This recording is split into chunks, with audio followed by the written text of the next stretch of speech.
Right, hi guys. You are here in the puck drop here.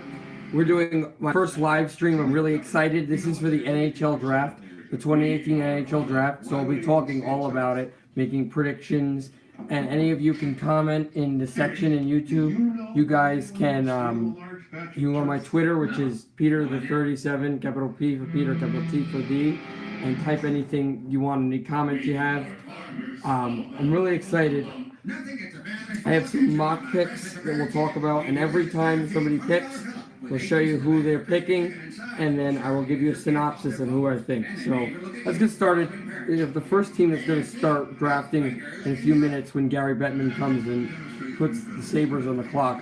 Buffalo. Now, Buffalo has made some bad decisions in the past few years, whiffing on draft picks and not winning the lottery. They whiffed on Connor McDavid. They whiffed on Austin Matthews.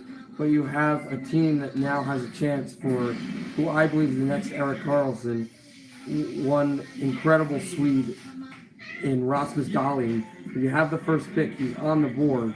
He's a sure pick. And then out of that, there's a lot of other good players that you could take. But again, risk reward. You have Tkachuk is one of them. Another of them that you look at is Svechnikov, Zadina, Bokvist, Bouchard, a lot of defensemen out there, and it depends on what your team feels. But it's going to be a really fun night tonight. I got my Nico Hischier jersey on. Really annoyed he wasn't registered for Calder, but he's incredible. He was the first pick last year. We saw how he did. So we'll see tonight. Really excited. So as we're in this pregame, I think what the San Jose Sharks did, as we look back, with Mikhail Bodecker, and that's going to go down in the next tomorrow. It's going to go down in the second round, but it was a really good decision, because you trade a guy, Mike Walkman, you weren't even going to use. The only real acquisition that you left out was Bodecker, and you get more draft picks. You get 5 draft picks. I'm really excited to see what's going to happen with the draft picks. You look at Detroit, you look at New York, you look at Vegas, San Jose, and we'll be getting ready soon. So I think that a team like Ottawa and Montreal is going to need some forwards. So that offense is going to be something that is going to be a real game changer, especially with what happened when you did not have as many forwards. You had injuries, and in Montreal, you take on Tkachuk. You're bringing him in with Max Pacioretty if he resigns, which he should, and you put in with Max Domi because Galchenyuk got traded to Arizona. You have a lot of good players here, so this is going to be something interesting to watch. Now, Dahlin, to me, he really reminds me of Erik Karlsson. Really fast, knows how to place the puck, knows how to move the puck, knows where to be spacing-wise, knows where to be on the ice. He's a very smart player, which I like, and he's really quick, and he can play offense really well, but he knows his job as a defensive player. And I like that. Also a humble young man, as I've seen. So that's going to be a really good guy for Buffalo to take. And as I said in previous videos, if Buffalo whips on them and takes a Bokvist, or a Svechnikov, or a Zadina, I would assume Carolina at number 2 would snap him up. And if they did, in my opinion, they would be on the road to the playoffs. They would go to the playoffs. Also, you got to watch for trades. Trades tonight are going to be big. I don't, because they're so risky, I don't personally use trades in my draft picks, on my mock drafts. But I think there's going to be a bunch of trades in the first round, and there's going to be at least one trade that's going to involve players already in the National Hockey League being dealt around, like last year with Elias Anderson and the Antti Raanta Derek Stepan trade. We're about soon. They are going to start about 8 minutes away. Well, we'll see. There's going to be a lot of excitement and a lot of mystique in the draft. I think he's going number 1. I see Svechnikov going number 2 overall to Carolina. Because Carolina, you look at their guys. You got Skinner, you got Stahl, you have Aho. You've got a lot of good Justin Williams, a lot of good veterans, a lot of good guys. You want a young winger that can immediately come out and make an explosion. If Dahlin's there, you take Dahlin. But if he's not, probably I would take Svechnikov. If he's there, he's a really good rushing forward. He's fast. He's got he skates. And I personally, he reminds me of Ryan Kessler for the Ducks. Montreal, I kind of switch up with Ottawa. I will talk about Ottawa in a little bit. But Montreal, I personally have thinking Brady Tkachuk, who Keith Tkachuk, the old veteran who played for St. Louis and Winnipeg. His son and brother of Matthew Tkachuk, Brady Tkachuk, is the newest Tkachuk looking to play professional hockey. He is an incredible player, fast, smart, good skating ability, not incredible on defense, but he'll hit, he'll put a body out there. And I think Montreal at number 3, if you want to entice Max Pacioretty to stay, I think I would go in and take Tkachuk. He'd be a good player there. Then Ottawa, obviously, you take a guy. Now you take a guy, if you're Ottawa, in my opinion, like Philip Zadina. Now what you could do with Ottawa is you could not pick, and you would retain a pick from next year. But what would happen is Colorado would take that pick. I don't agree in using a pick dealing a pick this draft. So I would either trade away this pick, or I'm not even sure if that's legal if they could actually do that, because technically Colorado owns that draft pick. So I would draft a guy like Philip Zadina, and then you give up that 19 pick next year to take somebody that's going to make an impact either this year or next year. So I look at number 5, Arizona. I'm thinking Adam Bachfist, who's a good defenseman, American defenseman. Evan Bouchard to Detroit at number 6, another smart defenseman. Vitaly Kravtsov, who's a Russian right winger, to Vancouver Canucks. I have the Blackhawks taking Noah Dobson, who's a defenseman from Acadie Bathurst. He would be a great player for them sitting in the back. And if you're having Seabrook and Keith, remember they're not going to play forever. Have him from the bench. He can come out. He can play well. For the Rangers, I would say Quentin Hughes, who's the young defenseman for the Michigan Wolverines hockey team who made the Frozen Four. He was their face. I'd say that would be a good move for the Rangers. I mean, I don't expect them to retain Ryan McDonough, even though his contract is up.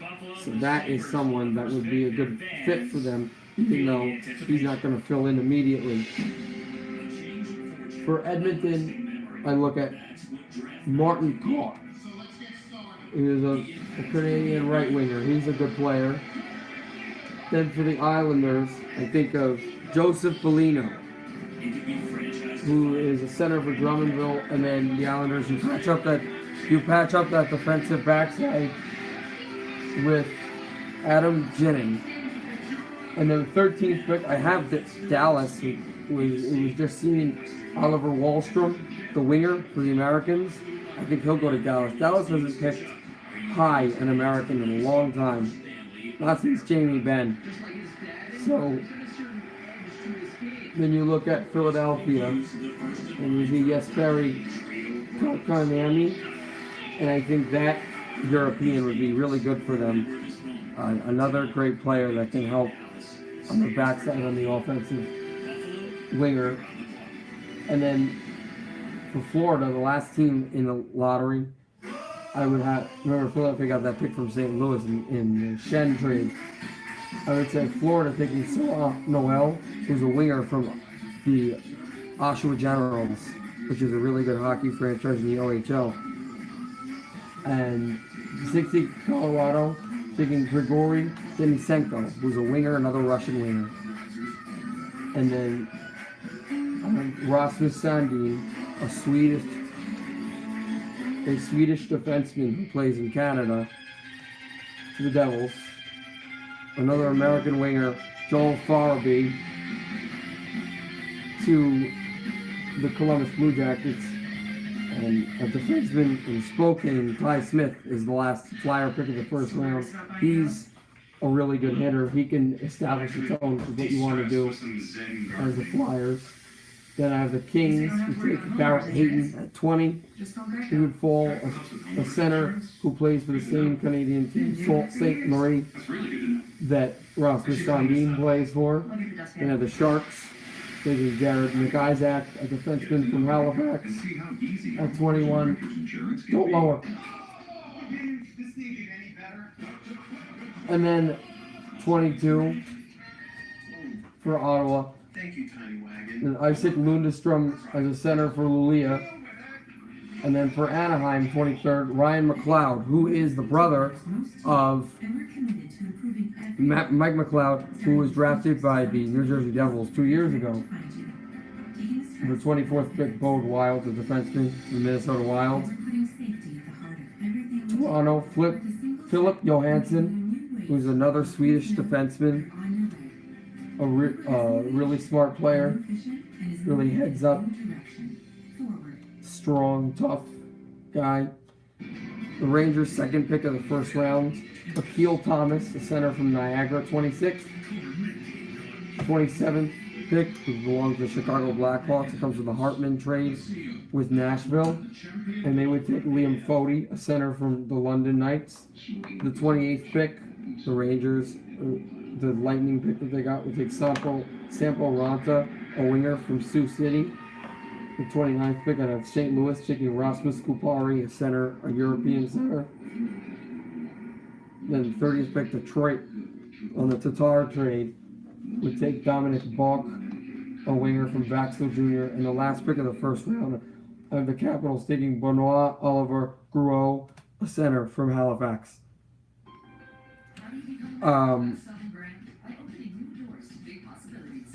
The real big thing that I see is really about it is that a lot of offense, a lot of defense, a lot of playmakers that are not going to particularly impact this year. A lot of people we're going to see in the award ceremonies and are going to be playmakers in the playoffs. This is definitely somewhere in something you want to look at and you want to see. So this is going to be really exciting. And the commissioner will be coming out any minute to announce, and the Buffalo Sabres will be on the clock. If anybody has any comments, and you want to ask anything who you think is going anywhere, you can say so.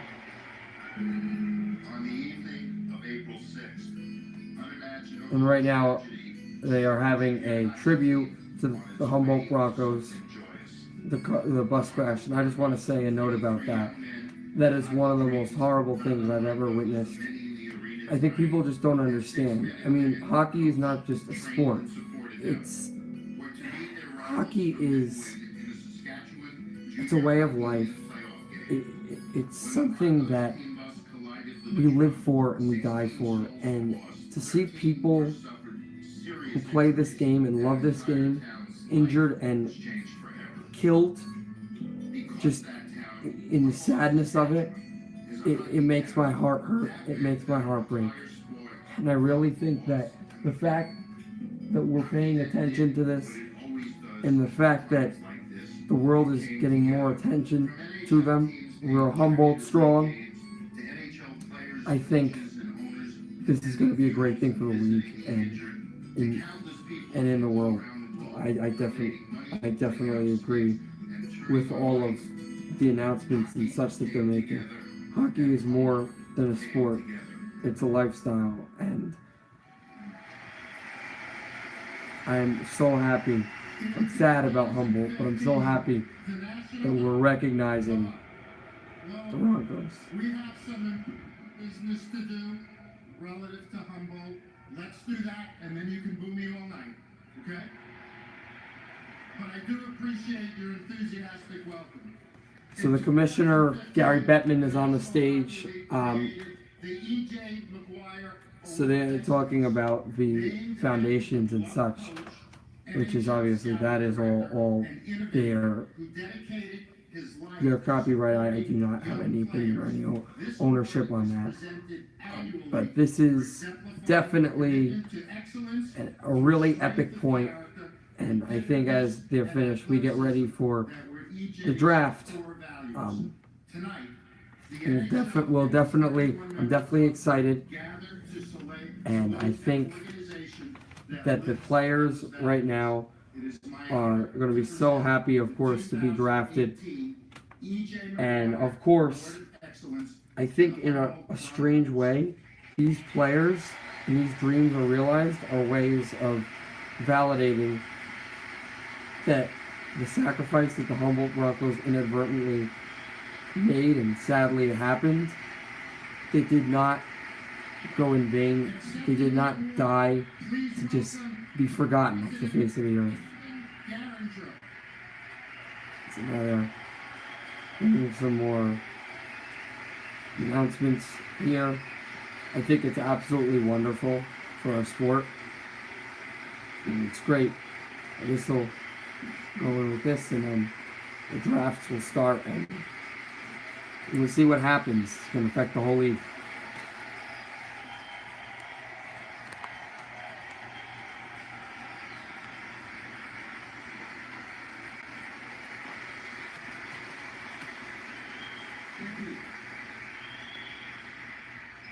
Thank you, Mr. Bettman. I want to thank the NHL, the NHL Central Scouting, for this prestigious award. As we know, E.J. McGuire was an exceptional leader in the hockey community. And I want to accept this award on behalf of the great leaders we have within Let me just say that I think it's amazing that they're getting this award, but it's not just the award that counts. It's the heart and the beauty of what these people are doing to recognize and move forward. That's awesome. That's incredible.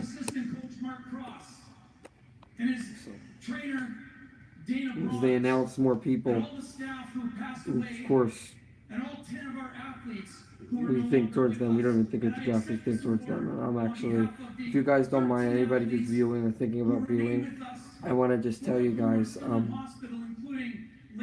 think we should have a moment of silence for the Humboldt Broncos. And Jacob Wasserman and Ryan Strasnitsky. These people were true leaders on the ice and off the ice, and they will continue to lead our world, and they will continue to help us as a Humboldt Broncos organization. And pray for them and their families. God bless. And this is a really good speech going on right here. Ready for everything going on, but obviously we know now this is greater than hockey, and this is wonderful. I've watched the draft for a few years. I've never seen anything quite like this.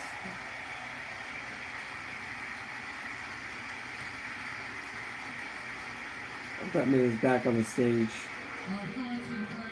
viewing, and of course the Blues are coming back as well. We begin this weekend in honor of the people of Humboldt and the countless fans, coaches, rink operators, parents and billet families in hockey cities and towns around the world who make it possible for talented young people to reach this point, the 2018 NHL Draft. McFan on, and you see that there are a lot of our 56th draft Buffalo Sabres fans there.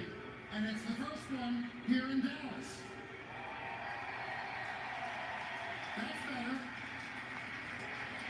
As Jim White said to this group late earlier, the Dallas Stars get ready to appreciate the Dallas Stars, all the work they've done. I, of course, sorry Stars fans, I, of course, am really happy for the work you've done, as in letting Jason or not have a wide open lane so he could shoot the puck in your net and give us Stanley Cup. But no, you guys are a great franchise. I think that's awesome. That Dallas, who's had NBA drafts before, they've had obviously finals, and they had the as you know, they had the NFL draft just a few months back. I think it's great that hockey finally gets a spotlight in the heart of Texas. So this is definitely awesome. Draft, of course, will be starting.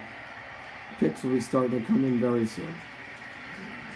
Thank you, Tom Gallardi, Jim Lights, Brad Alberts, Mayor Mike Rawlings, for welcoming the NHL family. And thank you to the fans in the American Airlines Center.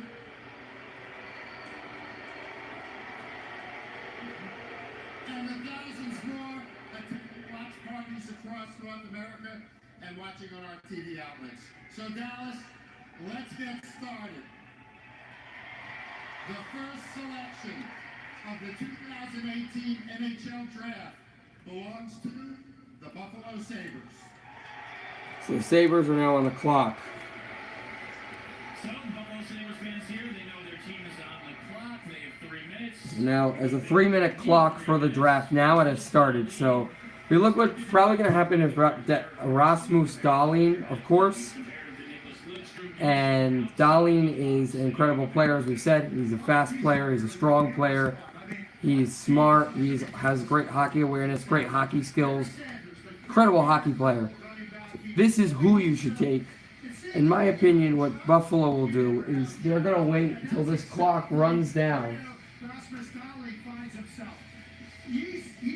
And what Dahlin will do is, fast players have said, but what I think Buffalo's going to do is they're going to look for a mega offer because everybody wants him.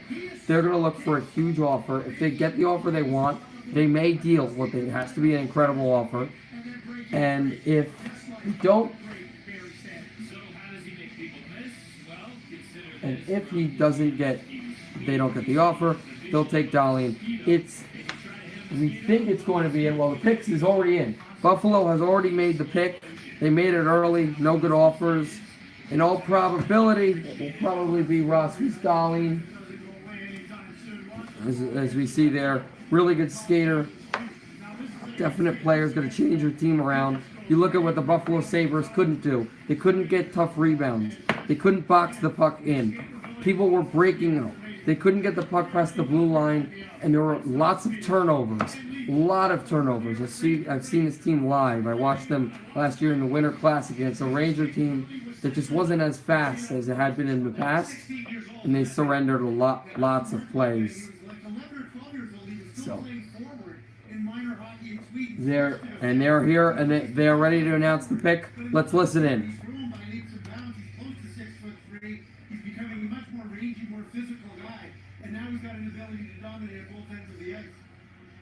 Use that term generational talent. We've used it before. Connor McDavid, Austin Matthews, and they both came into the league. Instant impact. How instant should he impact and how big should he impact? They haven't started yet. They haven't gotten the okay. He was on a very good team in Sweden with Rwanda and was a very good player on a team that lost in the Swedish Hockey League. We just got a trade came in. Colorado Avalanche have just acquired Philip Grubauer and Brooks Orpik, defenseman and goaltender from the Washington Capitals. We're waiting for more trade news. We don't know exactly what Washington got from Colorado. I'm assuming a pick. But we're still waiting for Buffalo to announce the pick. And that is going to be a huge trade to see what goes on, as both of those were anchor pieces. And let's listen in now. We'd like to thank our fans back in Buffalo celebrating with us tonight, and we'd like to thank the Dallas Stars for their hospitality they've shown all year, and of course, congratulations to the Washington Capitals for the Stanley Cup championship. Jason, are you ready? On behalf of our great fans in Western New York, the Buffalo Sabres are proud to select Frölunda defenseman Rasmus Dahlin. So Dahlin is picked at number 1, which is what was expected, and the Buffalo Sabres have gotten the generational talent that they wanted.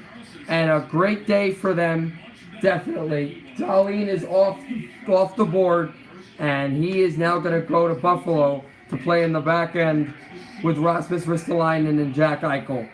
And as you said, Eric Carlson, who I see him as a great player. Hey, he's going to be a great fit with them. Young kid. In fact, he's actually younger than me, but he's going to have an instant impact with them. He should be on first and second line. He'll make the team, and it's going to be good to see where they go. They have a new general manager, new coaching staff. They retooled the whole barn, but Buffalo right now Buffalo right now is going to have a really good uptake. They're rebuilding, but that's one of the players you want, and we'll see what they do with free agency. Don't see this as a playoff team, but this is a team that is progressing and going in the right direction, which Buffalo has been lacking for the last 5-6 years. So now Carolina is on the clock. We'll see. I have them taking Svechnikov. That's who they really should take, but we'll see. I would say they would probably take either Svechnikov to Chuck or Zadina. More probably Svechnikov or Zadina.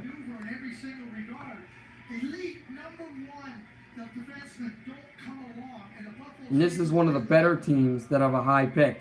His family there reacting to being drafted. His sister Ella, what a time to be a Buffalo sports fan. The Bills have a very lengthy playoff draft and draft their quarterback in the future. This is going to be a great career or a great year for the Buffalo Sabres coming up.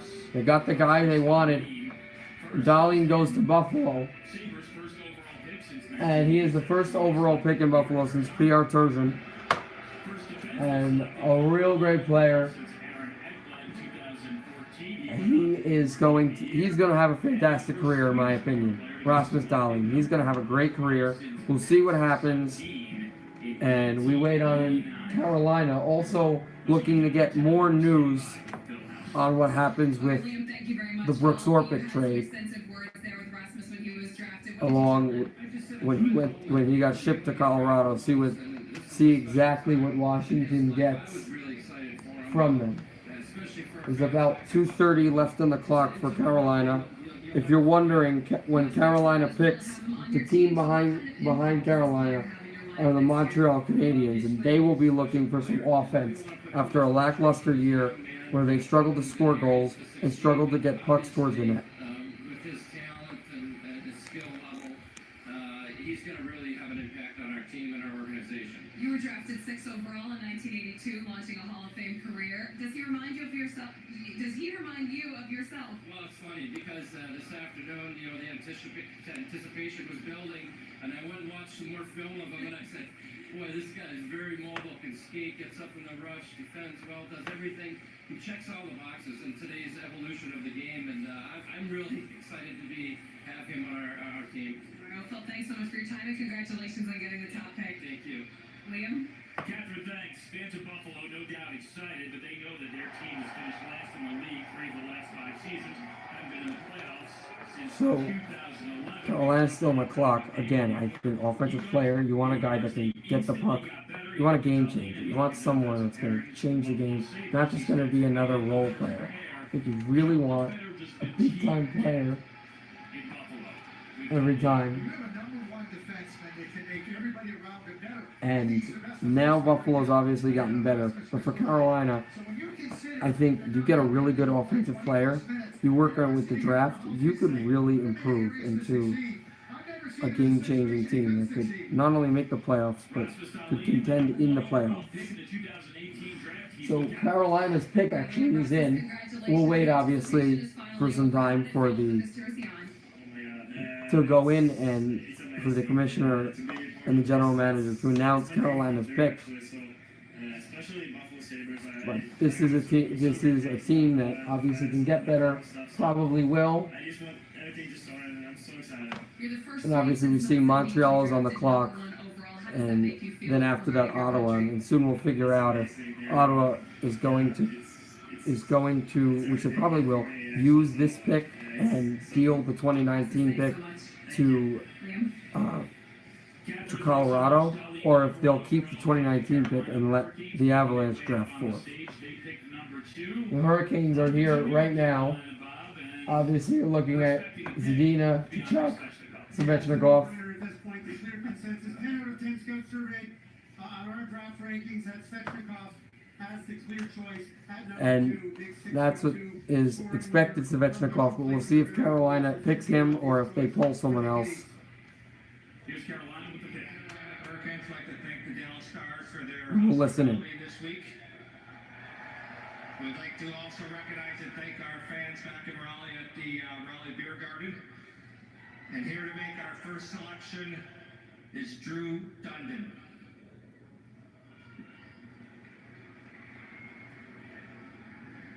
The Carolina Hurricanes select from the Barrie Colts, Andrei Svechnikov.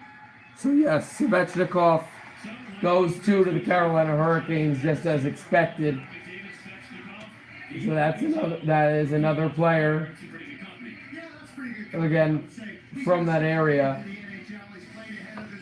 Svechnikov, they say, is like also to me reminds me of Kessler, but yeah, Svechnikov is gonna be a really good player. He's got that snapper of a shot, drags in, good legs, really good player, fast, big too. I like that about him. He's a really good fit for Carolina. These two picks were definitely things that we expected. We didn't know if it was going to happen because of the management situations of both teams, but as expected happened.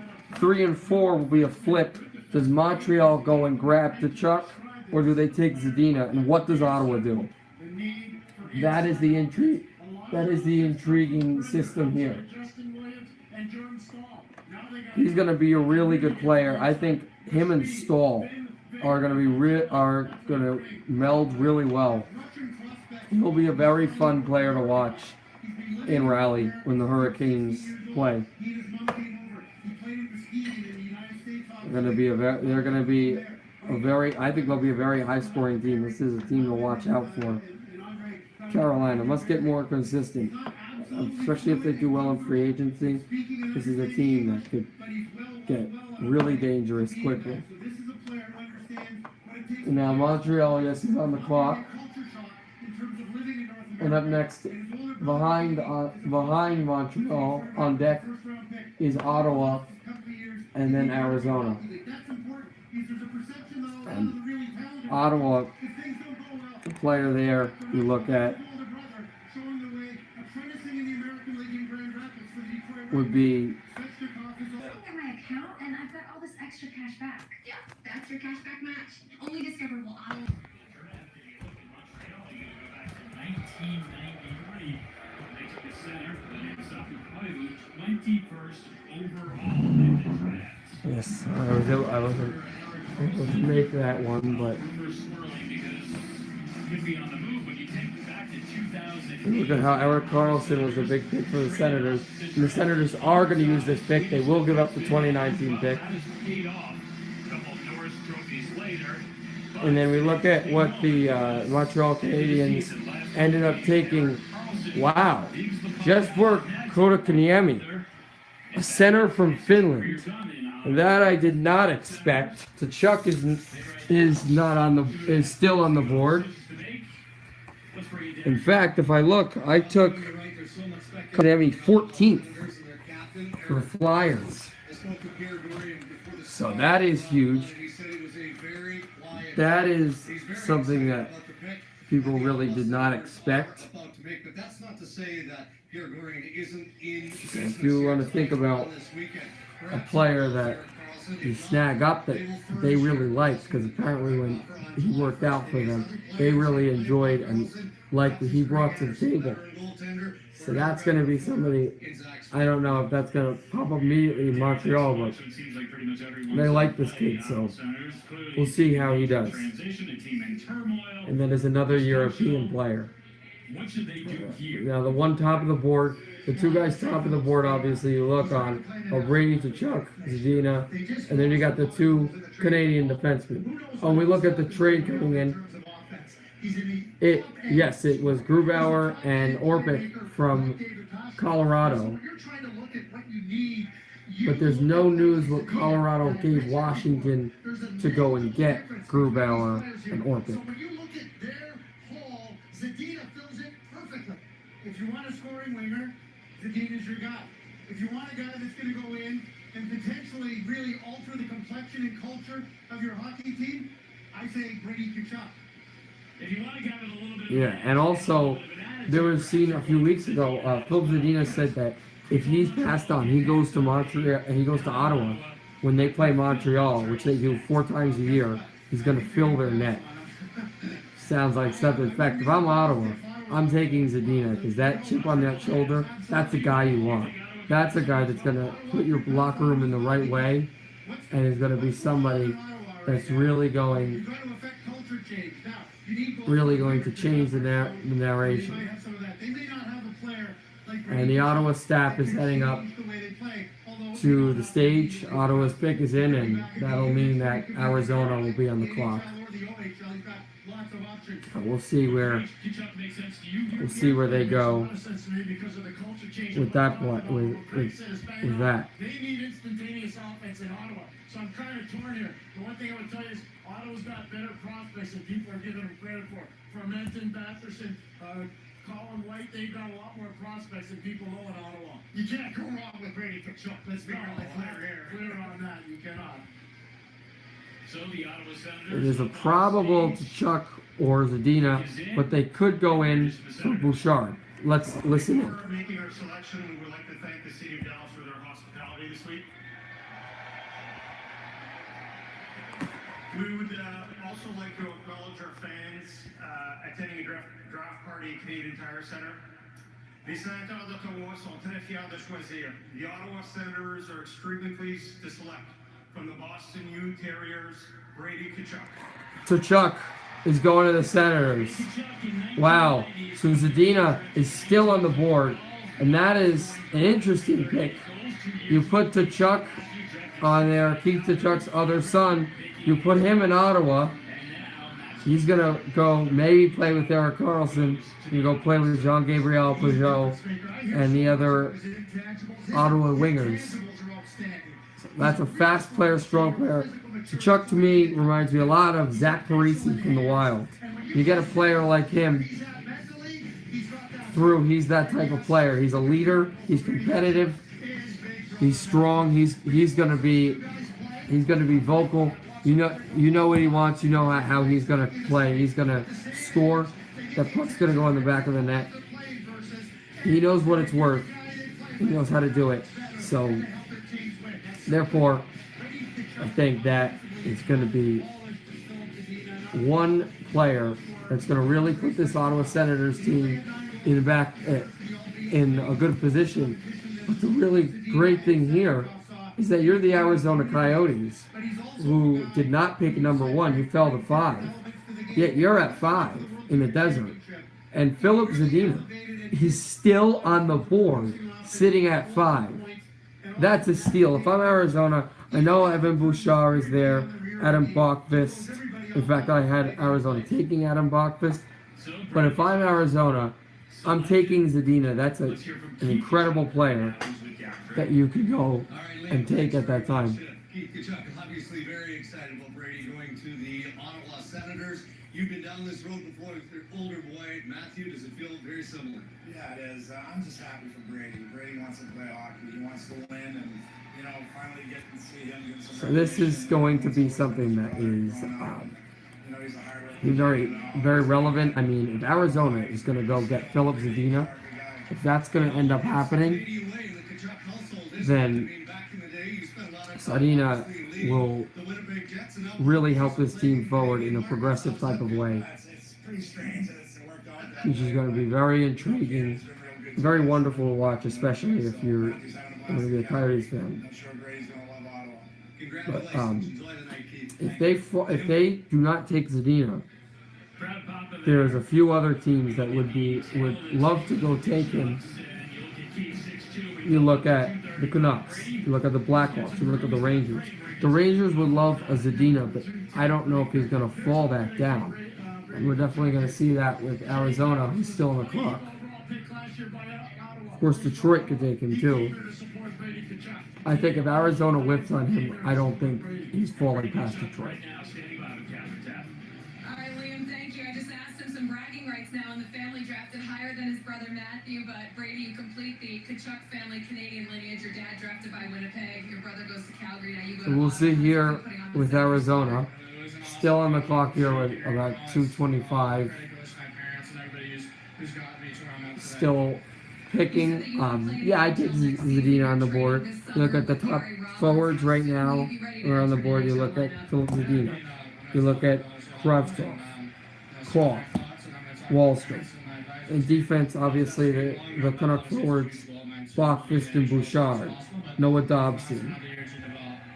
A lot of good players. And, of course, there's the wild card Michigan Wolverine in Quentin Hughes. Do you take Quentin Hughes if you are the Arizona Coyotes or Detroit Red Wings? It's a decision to make and has been already made because the Coyotes pick is in. All right, Brady, enjoy this one. Thanks so much. Liam? And Thanks so much. we look to see what happens with this pick. Brady is my most thoughtful, good-natured kid, but when he gets on the ice, he's a complete lunatic. I guess it's good in a way. So Ottawa uses the pick on Brady Kachuk, but they use the pick, which is a story in and of itself. Absolutely, they owe a first-round pick to And the right- Colorado Avalanche. and right, because of the Matthew Shea trade, Next year's Ottawa Senator first-round draft with the pick on Kachuk, as we had said before, The Ottawa Senators Colorado is going to get that pick next year than they are this next year. year. Keep in mind, So they're putting all bets on Brady Kachuk. So if he does not pan out, well, for a few years, but if he does not fully pan out, and the pick next year for Colorado pans out, the Ottawa Senators are going to have a lot of questions to answer. At the number one slot, so we'll see. Ottawa now has huge motivation.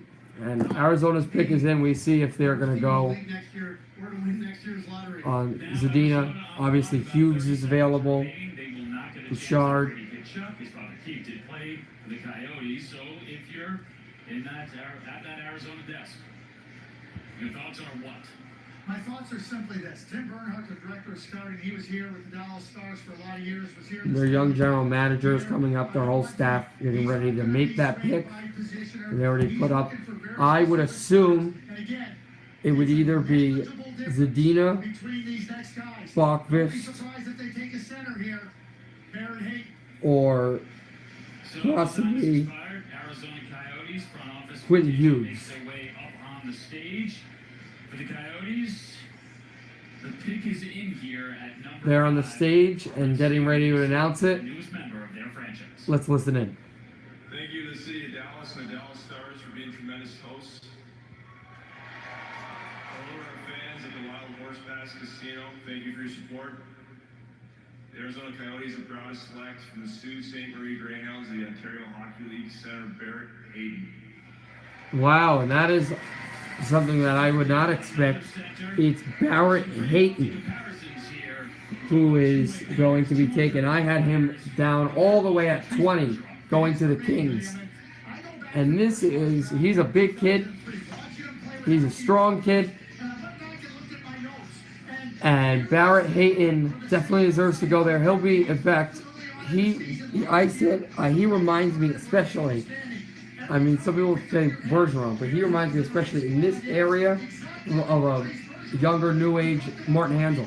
You step in the box, you can put him in front. You can put him in a set. I think it was a little too early to draft him at number 5, but great pick. You wanted the guy that you got him. And Barrett Hayton is going to be a smart, strong player for the Arizona Coyotes, and he might be special. We'll see. I don't know if he'll make the team immediately, but it's going to be something to watch when Hayton goes to Arizona. And then obviously at 6 we have Detroit is on the clock, and Sedina has not been picked yet. Depends whether you think he's a top 5, a top 10, or a top 15 guy. Because he's no worse than a top 15 guy. But if you believe he's got the ability to produce a higher level of offense than we saw over the course of this season, then Barrett Hayes, the top 5 pick, and So- so he is nevertheless. Obviously, Detroit may not take Zadina. I said they probably would, but Detroit on the clock, obviously. We'll see if they go and take a guy like Zadina, or will they take a defenseman? I mean, defense is a prospect that they want more of. And Dahlian was the only defenseman taken so far. You've got a lot of other great defensemen on the board. I mean, they could even take the hometown Quentin Hughes. I could actually see them doing that. That would be a very smart pick for the Detroit Red Wings. But we will go and see what happens with that pick. When it's unclear how much you can get for your current car. With pricing tools backed by 9 years of It's one thing also you guys may have seen on the trend you can get an offer for your car of now. Trade in or cash. on the trend of the And that's one less step between you and your next picks and the draft is a lot of big kids have been taken. A lot of big, I mean, there was a Canadian, but a lot of big European kids are being taken in this draft, in the top 5 picks, which shows what type of mode they want. They want fast, they want young, fast players, but they also want players that can hit and can establish a body, block shots. Yeah, you want a fast player, but you also want a guy who's going to be able to block shots in the middle, who's going to be able to play on in deep, play on all facets of the game, be able to skate well, and he's not going to light up the score sheet. He's not going to put the puck in the back of the net every time, but he's going to make a play, and he's going to make the team around him better. That's what they're looking for here. We'll see how this goes out in number 6 with Detroit on the clock, and behind them on deck is Vancouver, and behind them is Chicago. on decks, brick, decor, and more. And now, try our new bleach-free outdoor furniture cleaner. Its concentrated formula removes stains and protects against sun damage. Often imitated, never duplicated. Spray and forget. It's that easy. If I'm Detroit, yeah, I definitely would take a defenseman.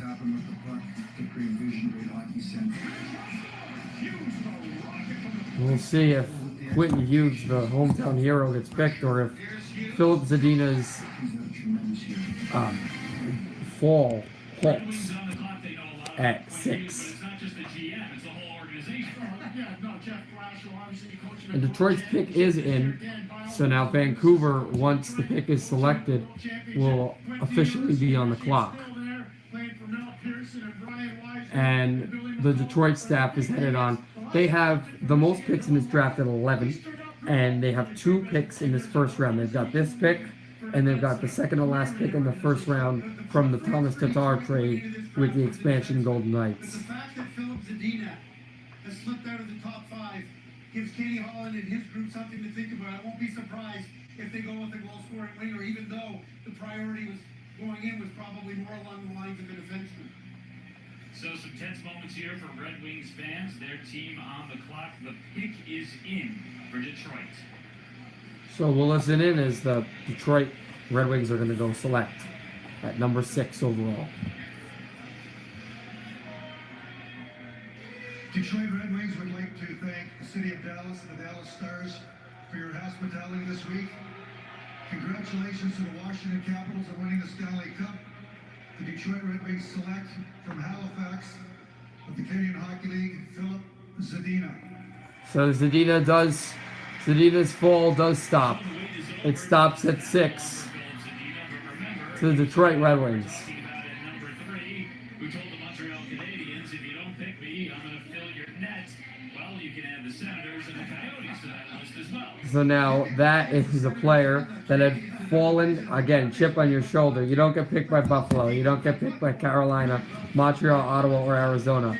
But the drop does stop at Detroit. They do not take the hometown kid in Hughes, but they do take this kid in Zadina, who to me reminds me a lot of Philip Forsberg. He's a guy that can move the puck. He gets that short little shot going. Really smart player. Knows how to deflect the puck. Knows how to get in with the puck. Really fast. Smart player.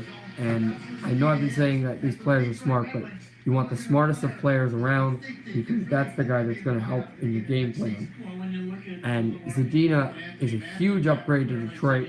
Detroit, if they pick correctly, they get a lot of good picks. They get a lot of good free agency picks. I think they could actually be a team that contends in the regular season and had a high spot in the playoffs.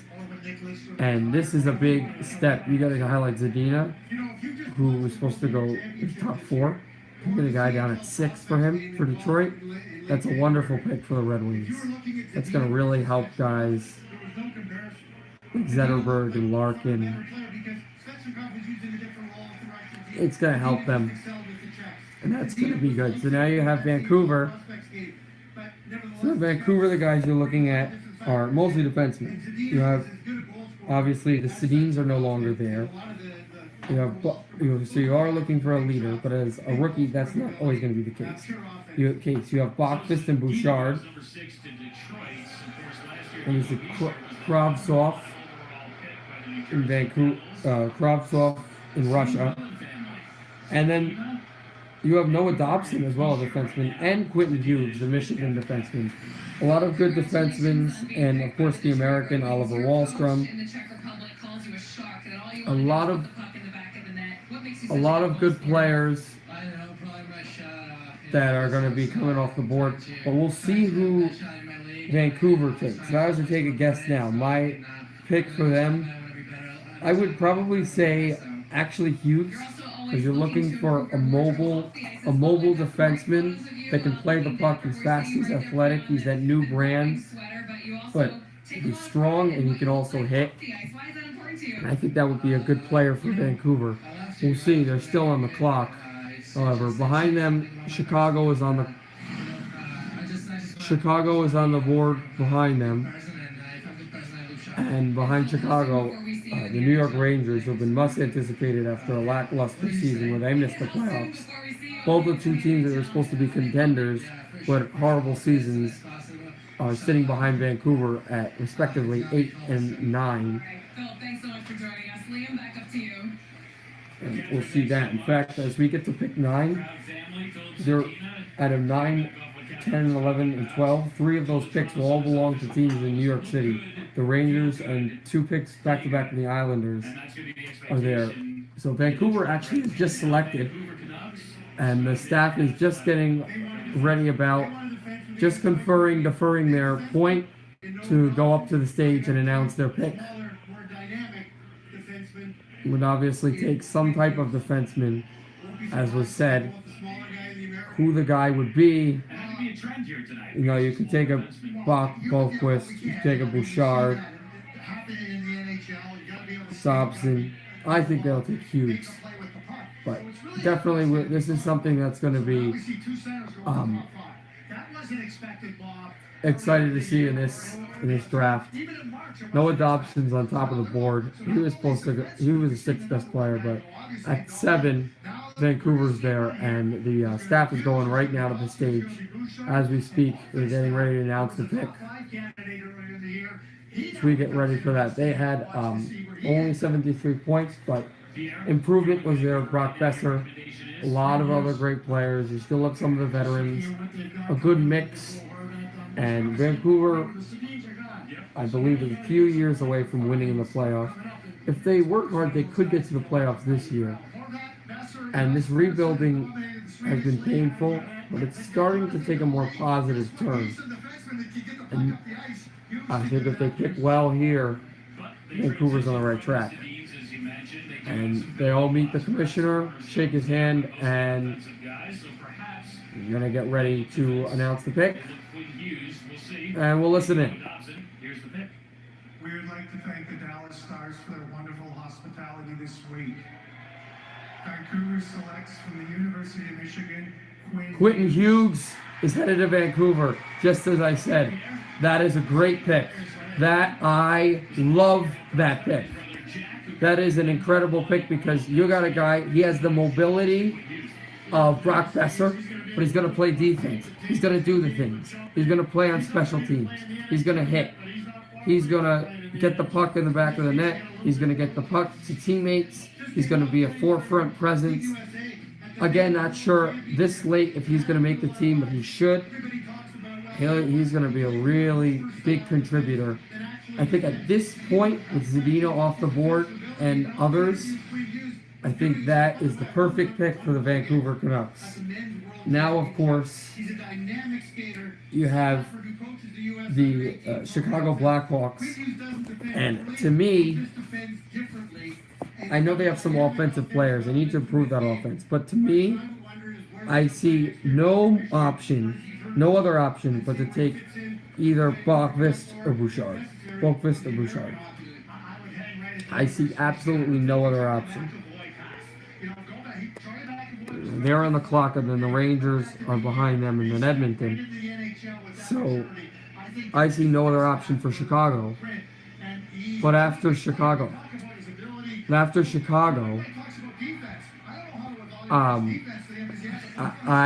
the Rangers should take defense, but that lane is wide open for the New York Rangers.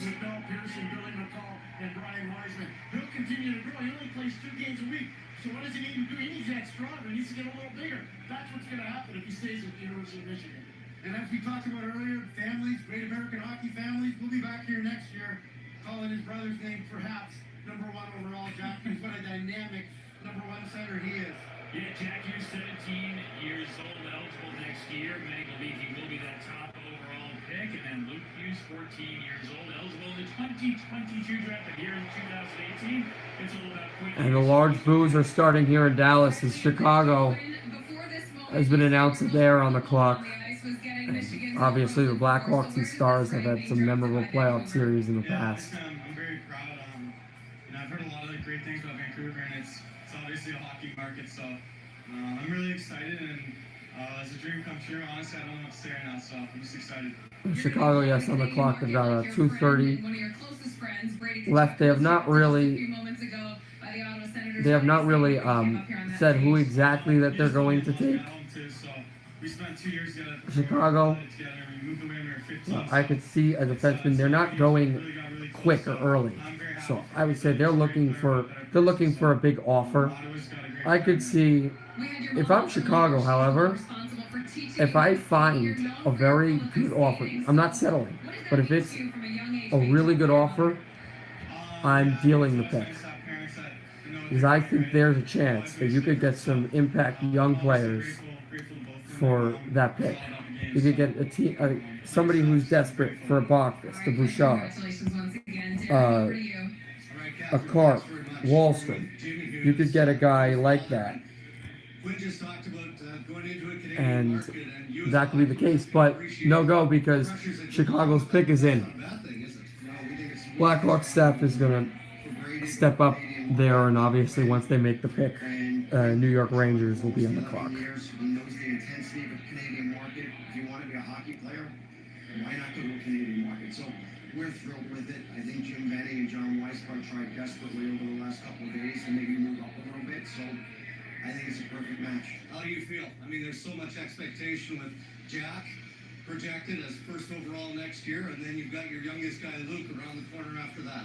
Well, it's been an amazing journey so far, and there's a lot of work to be done, of course, So, but Jack is taking all this we will definitely see with Chicago. They're going to be coming up any minute now to make that pick. And we'll see, because that is a team that was supposed to be a contender and ended up pretending because they tried to rewrite the past and trading all their players and getting their older players from back in their Stanley Cup runs could not rewrite history. So with Chicago, obviously, you're not going to be winning cups anytime soon, but you want to get younger if you're Chicago. If you're the Blackhawks, you want to get younger. So to be able to get younger, you're going to have to take a good defenseman here.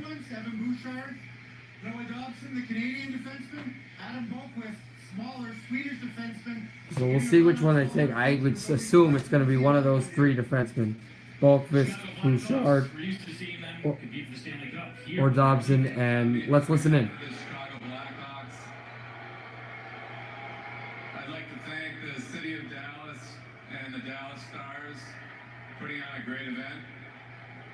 I'd like to congratulate the Washington Capitals on their Stanley Cup victory.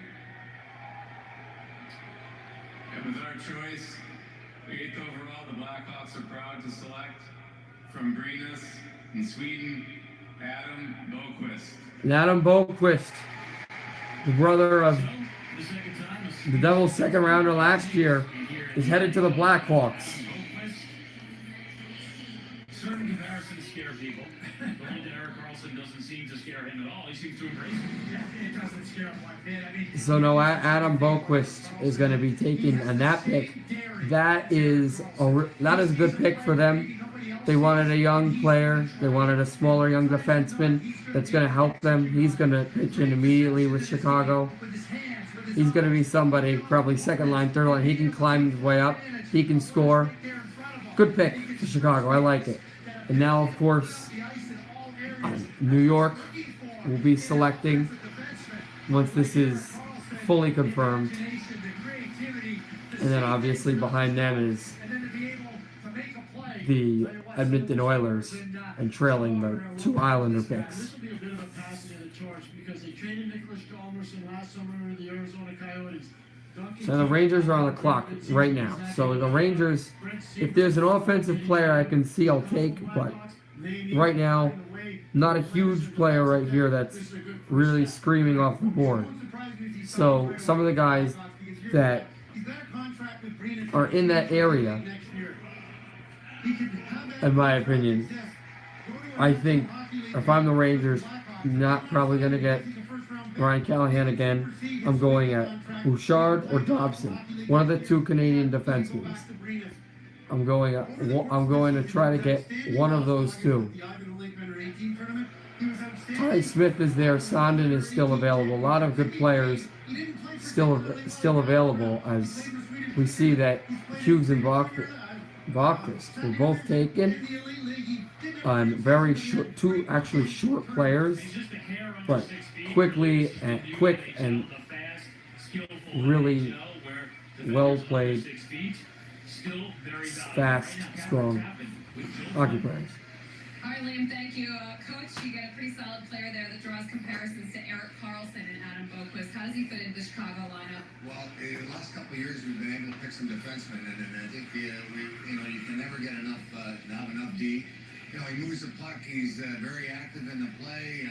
Obviously, John Quenville was there. He appreciates the pick. He obviously was a big proponent of it. And back to the Rangers. The Rangers have about 2:10 on the clock.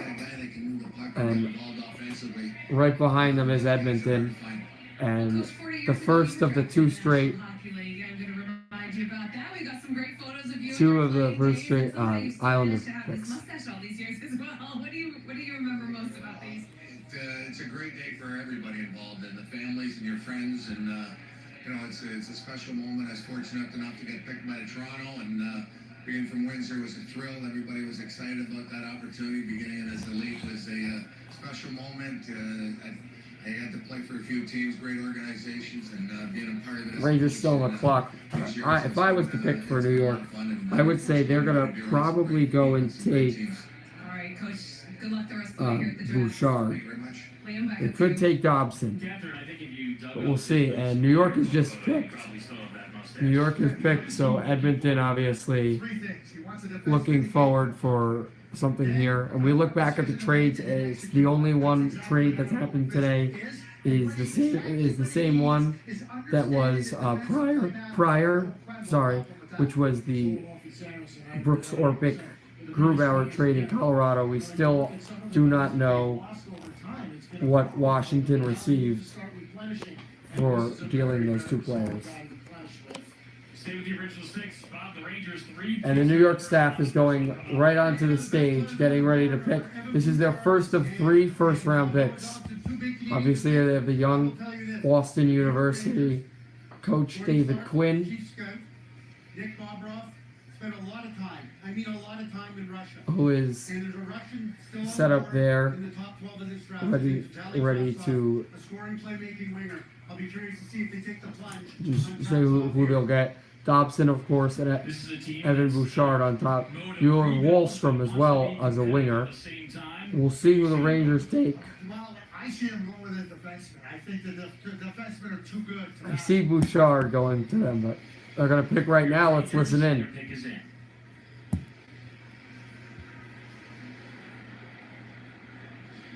Thank you, Dallas, and hello to our great fans at the Hulu Theater back at Madison Square Garden. With our first pick tonight, our Director of Player Personnel, Gordy Clark. New York Rangers select from Tractor Chelybin's Vitaly Kravtsov. Well, Bob McKenzie, Vitaly Kravtsov, who is a winger, I had going high, actually 7th, and that is a strange pick, but we'll see. He is a project, but he's a good player, a good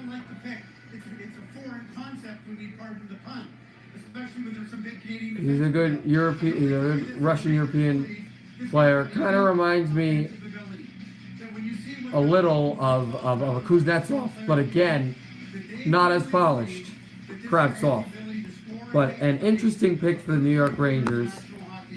I would say it's a bust. Obviously, they expected to go get Bouchard or Dobson.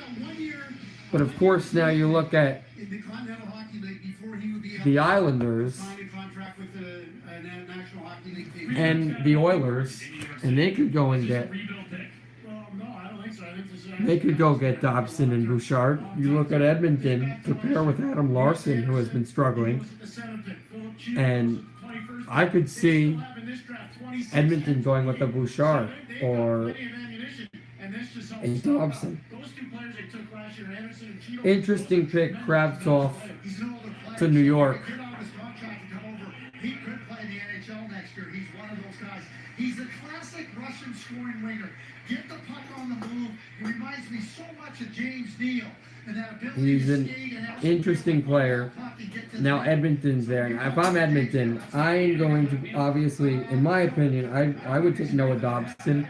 You want to beef up that defense because time after time with the Edmonton Oilers, Connor McDavid, Leon Draisaitl move the puck, but the defense fails to block out pucks. And if you can get an experienced Canadian defenseman that has been a really great, a really great experienced player, that is going to be a really good pick if Edmonton takes him. They are obviously still on the clock. And you see what happens there. It's impressive they were able to get you out of Boston and down to New York, but you become the 5th coach to go directly from the NCAA to the NHL. You get this player number 1 in your pick today, in the first round today. What do you like about this player? Just a lot of hockey sense, a lot of skill. People rave about his character. He was a guy that we've talked an awful lot about over the last month, and we're ecstatic to get him. Coach, thanks so much for your time. Good luck the rest of the night. Thank you. Liam? Edmonton now is on the clock, and obviously you have the 2 Islander picks, which about a month ago you're looking at Tavares, and you're looking at who are you going to maintain and contain and have, and it wasn't as exciting. It's gotten a lot different as Edmonton's pick is in because of the new coach that came in with the strange resigning of Barry Trotz in Washington. He is going to go coach for the New York Islanders in Brooklyn, and that is a really surprising play. And when they pick their 2 picks, they may trade the pick. Barry Trotz knows the types of players he wants in New York, and he wants to go coach with the Islanders. And the Edmonton staff is coming right up. Very intrigued to see what's going to go and happen for Edmonton. Well, for the Islanders. Now, Edmonton now, as you're saying, as I said, to maintain a guy like Adam Larson, you want to have a guy that defends well because you gave up that risk. You gave up Taylor Hall. So how are you going to be able to salvage? You're going to have to get a game-changing defenseman.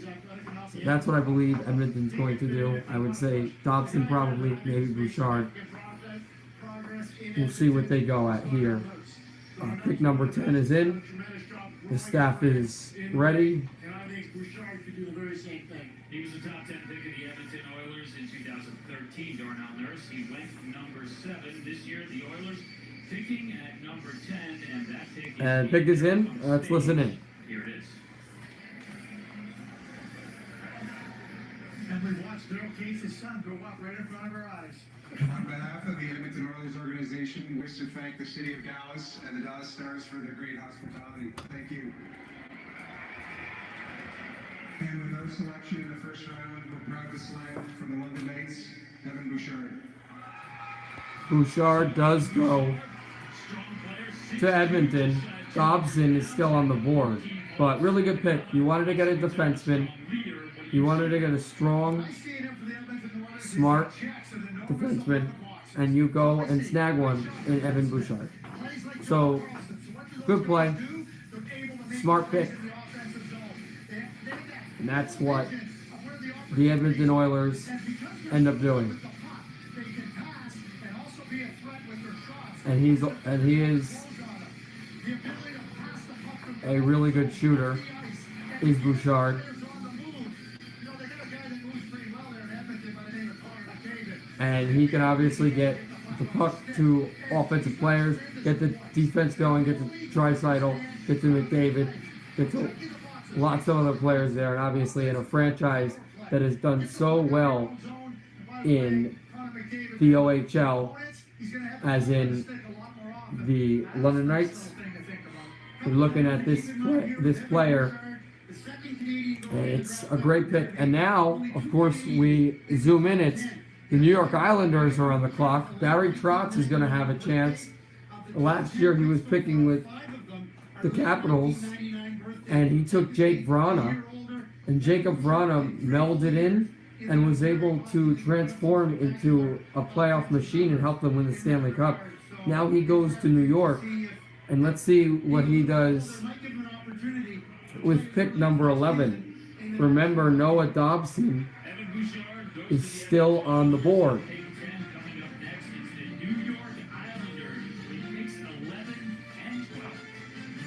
Let's see what Lou Lamoriello and Trotz will do there. Very intriguing to see. You look at, I would say, first, you could take Bouchard, and I would take Bouchard. But, Dobson, my bad. But, what I would also do is, after that, I would look to try to get maybe a project forward, but somebody who's going to, may create a big impact.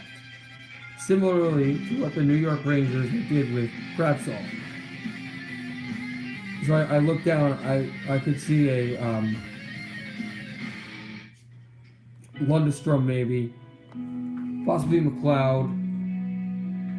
In fact, you know what I would do? I would take Dobson, and then at 12, look for the offers. But if there are no sufficient offers, I would take Wallstrom.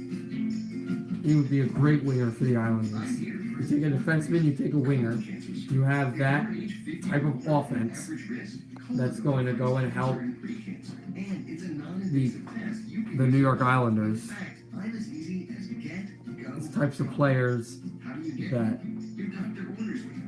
are going to benefit with Barry Trotz's system, how he's going to run play with the New York Islanders. Then you just go. Pull it yourself. Then I'm going. On pick 11 and 12, as you see. Gotta go. Cologuard is intended for individuals at average risk for colon cancer. Cologuard is not for high-risk individuals, including those with a history of colon cancer or polyps, IBD, certain hereditary cancer syndromes, or a family history of colon cancer. Cologuard, colon cancer screening that's as easy as get, go, gone. Ask your doctor. we're looking through, But some amazing players come out of the later rounds. and obviously there's some Those hidden gems. There are plenty of quality players to be had when NHL Network goes on defensemen to be seen as well as forwards. But I think the Islanders are going to pick best player available. They're going to take whoever's going to fit Barry Trotz's system. They're going to take specifically who is going to change that team around, who's going to benefit Jonathan Tavares and Jordan Eberle.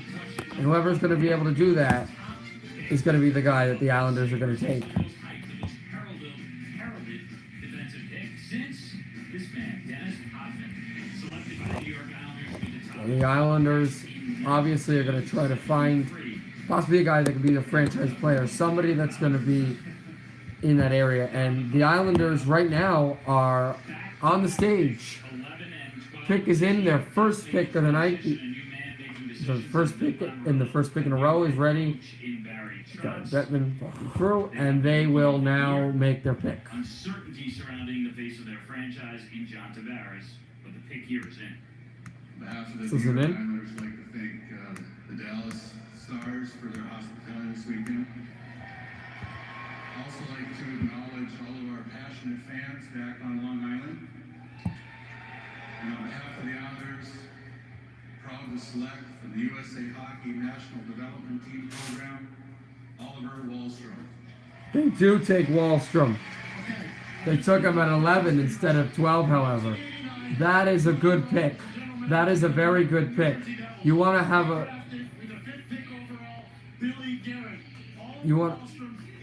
an offensive player like that. You take Wallstrom. You can fit him on the side with Tavares. You can fit him on with Matt Barzal, the Calder Trophy winner.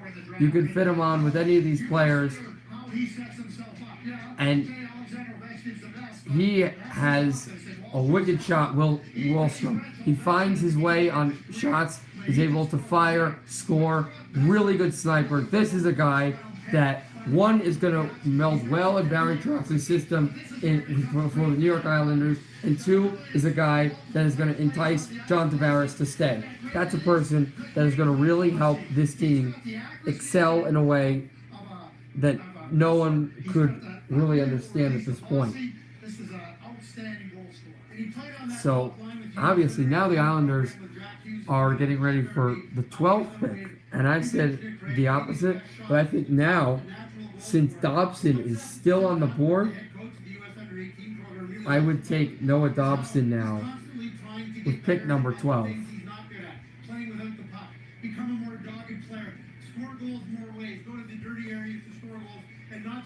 You can see who else on the way over here.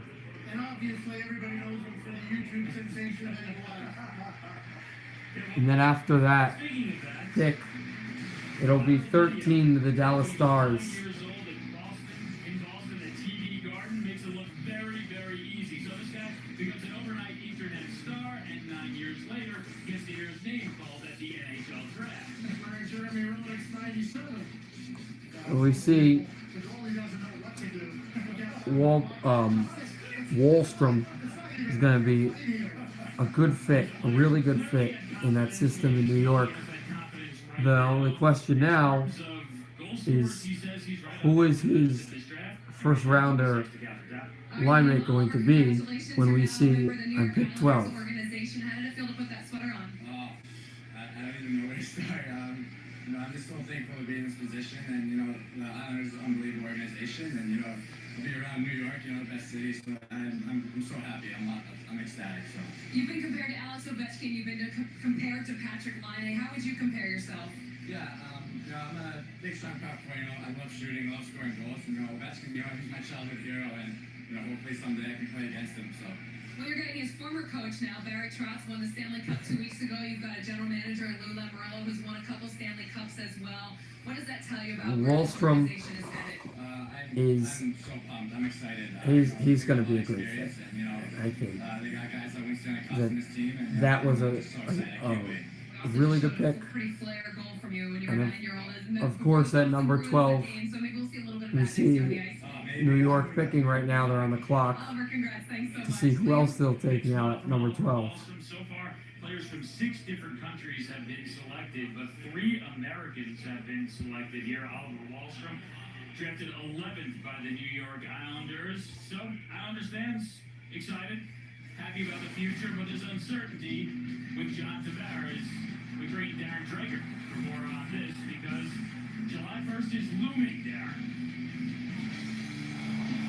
And Liam, I mean, Lou Lamoriello is focused on the draft here tonight in Dallas, and he'll continue tomorrow. But it could be a big weekend organizationally because of John Tavares. Now, we shouldn't expect any news tonight from the Tavares camp, but he's got to make a decision as to whether. And now the Islanders pick is in. Lamoriello goes in with the other staff to take That window opens on Sunday. The the expectation is next player for New York. if he opts to at least entertain the notion. Obviously, they want to keep John Tavares and try to entice him in as much money as possible. But you're also at a position, if you're New York, to place yourself to win if you don't have John Tavares and if you don't have a game-changing player. Priority one for Lou Lamoriello. No question about that, Neil.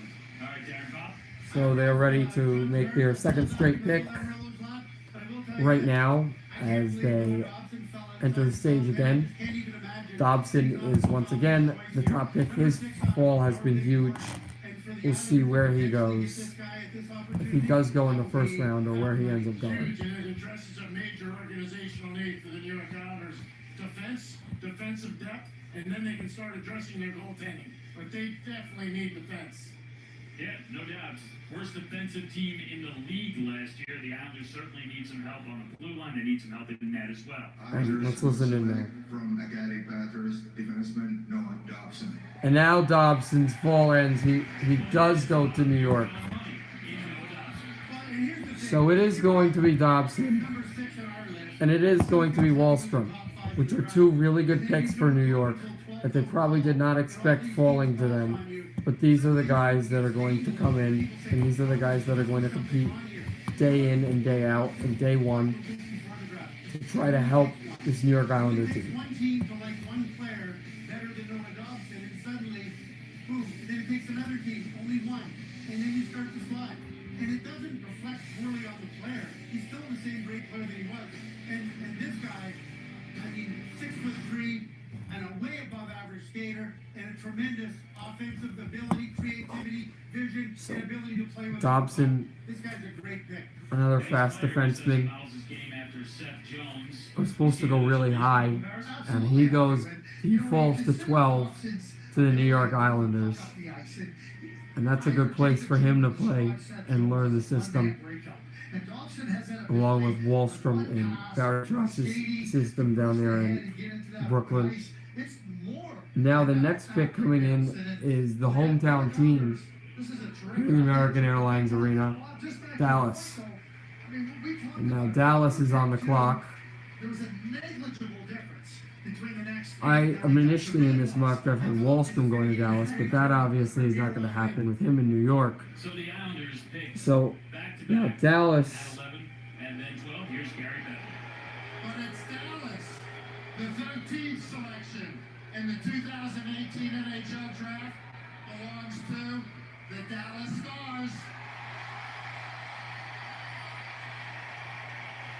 And now Dallas is ready to take that pick. Now, if I look at who is available,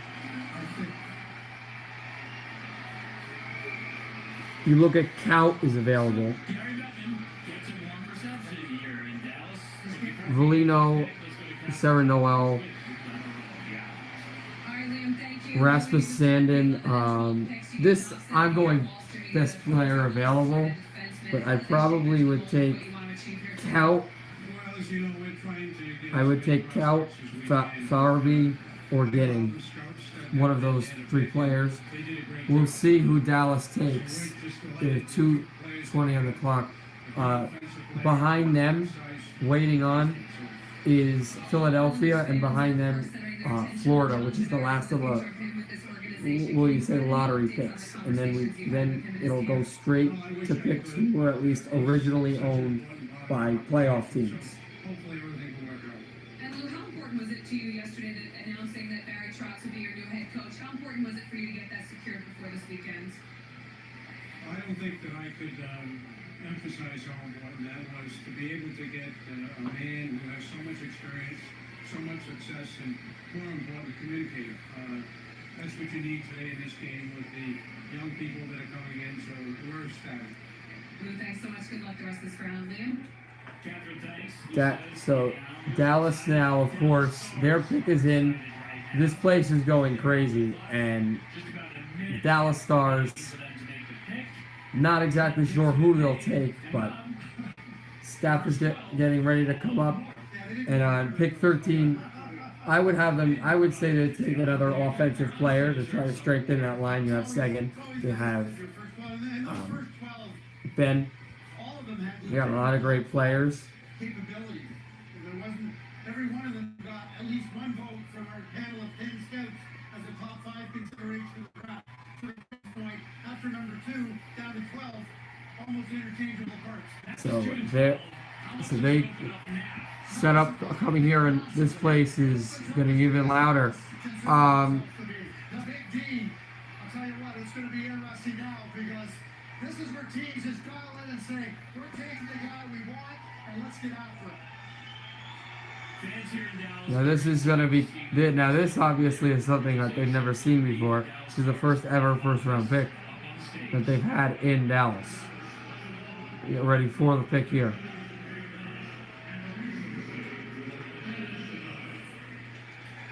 And let's listen in.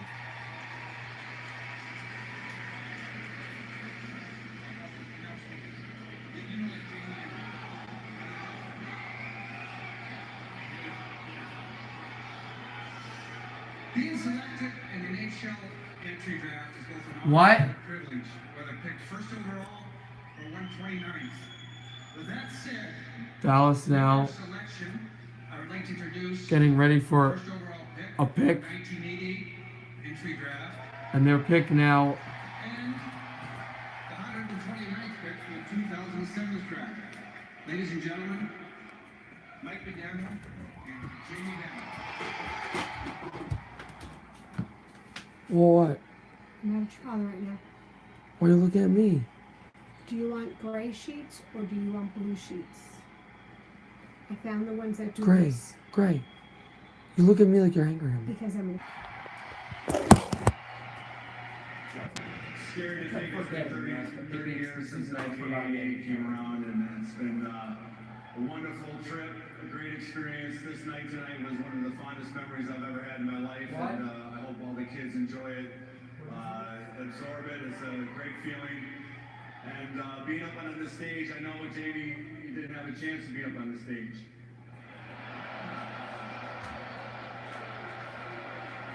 I definitely don't let the fifth rounders come up on stage, but it's a pleasure to be up here with you.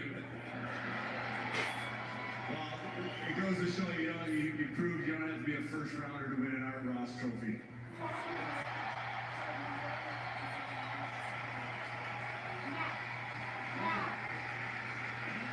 I'll trade that Art Ross trophy that me and my teammates won for that Stanley Cup winner any day.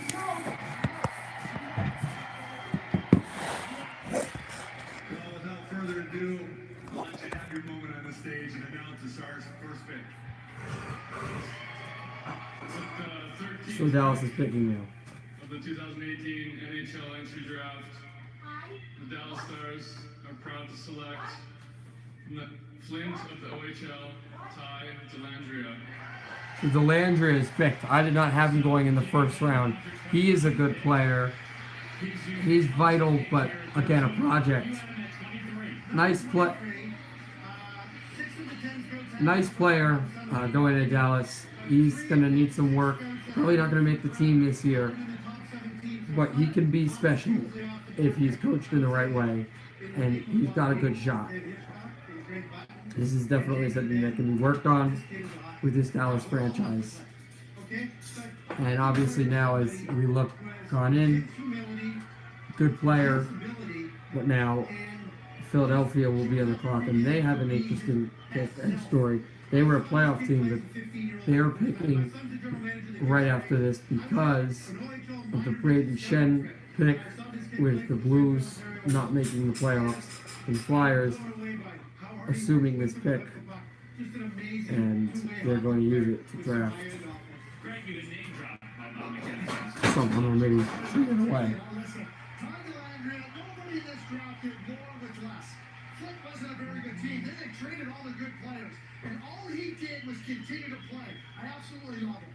I think that he's got every element to be a really good key player on championship teams. And he's one of my man crushes. I have no hesitancy in saying that. He is such a great competitor. You watch the games. You're watching a guy play on a team that's you never know the score of the game if you're watching him play. So he's got that compete level. Dallas Stars fans here very excited. Maybe they would have been excited with whatever Jamie Dunn said because they were so pumped up to see him and Mike McDonald share the stage. How soon might they see him make an impact? I would say 2 years. I think he needs 2 years. Go and play in the World Junior Tournament. Try to get to your very best, play against your peer group in your age group, and then go from there.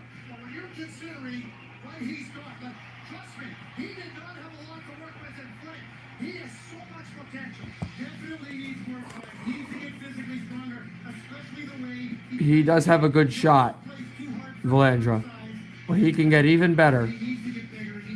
And his hands and his strength may improve. He will be an impact guy for Dallas when his time comes.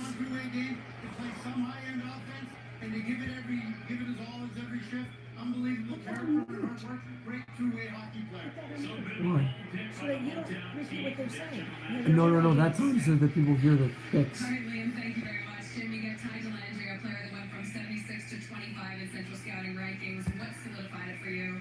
I think it was his development during the season. You know, he played on a team that had a tough year, and he was the leader of that team, and every night, brought it every night. And then when he got to go to the under-18s, and he played with some better players, he really blossomed. And we just think there's lots of potential there. Speaking of lots of potential, the Dallas Stars haven't made the playoffs in the last 2 seasons. What is it going to take for you to get this team back in playoff position? Well, you know, we've got a new coach coming in, and I know he's going to play not beat style, and we got to keep getting up. We got to get healthy again, and you know that's not. Now Philadelphia is on the clock. A player that I would say here you look at is a guy like Grigory Denisenko, a large offensive player, a big guy that can shoot the puck hard, somebody that's going to make the presence vital,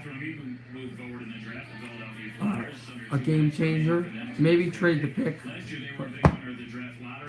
What, Mom? What? What are you saying, Mom? I can't hear you. Now, you have the Flyers this year, drafting at 14. Where do you see them go? Okay, can I just go back to last year? Please. They also traded up to get Morgan Frost, an elite offensive player from the Sault Ste. Marie Greyhounds, and he was the leading scorer in the Ontario Hockey League this year. So when you consider what they did, I mean, Ron Hextall, he took German Roops off a couple of years ago in Russia, he traded up to Mom, what are you saying? You know, people would say, oh boy, that was a reach on Morgan Frost. No, it wasn't. They've done a fantastic job in drafting. And more than that, they've done a fantastic job in being patient with the players. Nolan Patrick was terrific as his season went on. This is going to be a player that I fully believe What, Mom? time to develop. But one I did tell her. record It was like, turned out to be a real oh, good okay, player. now I understand. Flyers in a position to give people time. Absolutely, and one of the things, they're one of 2 teams in the East really trending up because of what Craig's talked about, their development and also their drafting. Boston's the other one. Yeah, I know. He knows that They're too. both very similar in terms of. He just said I'm welcome to. But I think Philadelphia's in a very, very good position going forward. Look at the first round. Philadelphia is now ready to pick. So they're going to be adding a lot of depth to this organization. Finished with 98 points, that was good for third in the Metro, lost in the first round of the playoffs to the Penguins, the Philadelphia Flyers. Here, picking at number 14, up on the stage, the decision has been made. And they're ready to pick. Here, from Philly. And we'll listen in right now.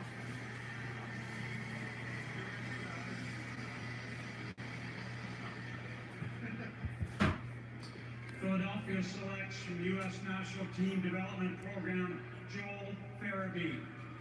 Joel Farabee is going to be taken at number 14 for the Philadelphia Flyers. That is a good pick. He is a sniper. He's got a really good shot, fast, elusive, nice player. Not nearly as big as I like the Flyers. Like I like the Flyers to get a big gunner, but this kid is smart, fast, able to get the puck on his stick, knows where to go on the ice. A well-rounded, well-coachable player, which is good because you can round him with Nolan Patrick. He can play well, and you got a guy that's going to make great plays for your team. And the Flyers made a really good pick on who was open on the board. As we look forward to that, as he gets congratulated in the jersey. The one to look to now, however, is number 15. Is the number 15 pick, which is the last of the lottery picks. It belongs to the last team to not qualify for the playoffs in Sunrise, the Florida Panthers, who came through with a lot of unknown, gritty players and established after a bad start, established a brand of hockey that was able to bring through and win games. And that was all that was needed. And if you get a star player or someone that's going to help that scenario, I would take that if I'm Florida. They got a lot of things they're going to work on now as they're on the clock. Behind them is Colorado, and behind them is New Jersey, two teams that were in the top 5 last year. And then these teams that had made the playoffs are slinking right behind them as we look in Florida. Yourself on delivering in big moments. How big is this moment today, putting on the Flyers jersey? I mean, it's awesome. I really don't even have any words right now, just kind of soaking it in. But, just honored to be part of it. Yes, back again, Joel Farabee. Really great pick for the Philadelphia Flyers. Good decision by them to take a player that is going to be able to get the puck, get it in, smart, really be able to play on the corners. So it'll be fun to watch him, and very intriguing to see who Florida takes. Obviously, you look through. Ty Smith is still available. McLeod.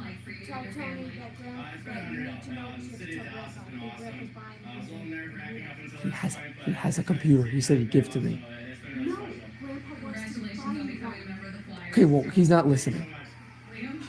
Well, speaking from experience, I can tell you that college is a good place to go if you want to compete. The lowest weight in the draft, 162 pounds, lowest body fat, 7.3%. This big night for American prospects continues. The 4th American chosen here.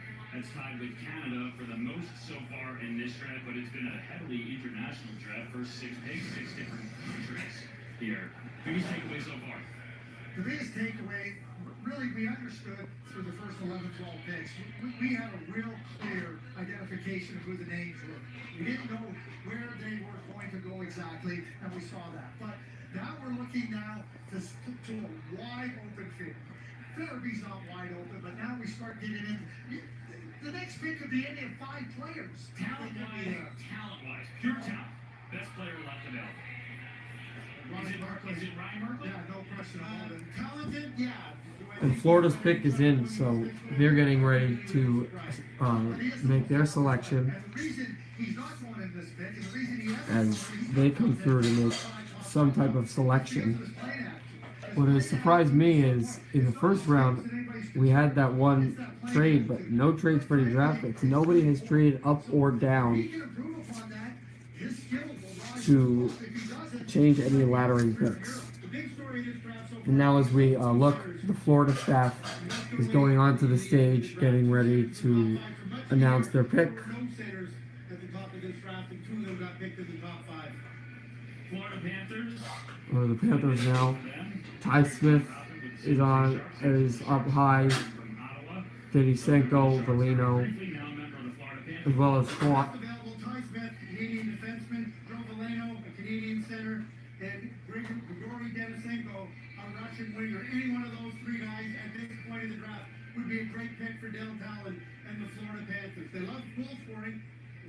for it. Few options for Florida. Here's the pick. 2 months ago, we lost This is the pick now. an icon, a legend in the game, and the original Panther, Hall of Famer, Mr. Bill Torrey. Mr. Torrey had more dignity and class. He was a true gentleman. We sorely miss him. We think of him every day. And in his honor, the Florida Panthers select from Yaroslava, Grigory Denisenko. So Grigory Denisenko from Russia. Now through a translator, he had this amazing quote about his game, about wanting to play fast, play creative. And he So they take Grigory Denisenko, a Russian winger, who is seen as a high scorer. He likes the magical fairy tale-esque shots because you need to make a show of the game. What does this guy think he is? Tolstoy? It's unbelievable. I do. I think he's got all those qualities. Nikita Kucherov immediately came to mind when I saw him play 2 years ago. That ability to skate by players. A perfect score in his skating by European Central Scout. Big guy, has the handles, has the hands, able to get the puck past anybody, able to flip it, rip it, shoot it any way he wants. Really smart, intriguing player, and he's going to work well with Florida. And now on the clock, Colorado is on the clock. They're getting ready to pick as the Florida Panthers exit, and right behind them are the New Jersey Devils, who are getting ready for their pick. He got suspended at the KHL. A lot of the coaches in Russia think he's too aggressive. In North America, they love that aggression, and that's a big part of his game. That he crosses the line in a good way, is the way one scout put it to me. Grigory Denisenko goes to the Florida Panthers. Rasmus Dahlin was the #1 pick to the Buffalo Sabres. Our coverage of the 2018 draft continues from now after this.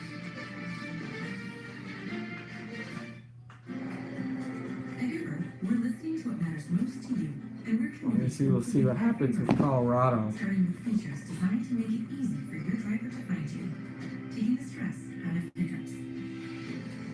We're putting safety at the heart of everything we do by making it easy to verify You can your take car a and driver. Martin Kaut comes to mind, A new vision and is moving in Ludenstrom.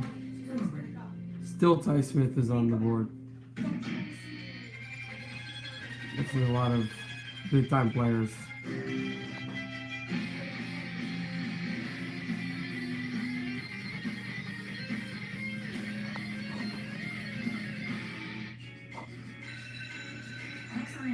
We're ridiculous about being ridiculous. Right down to synergy gasoline. Meticulously designed to help you do better gas mileage.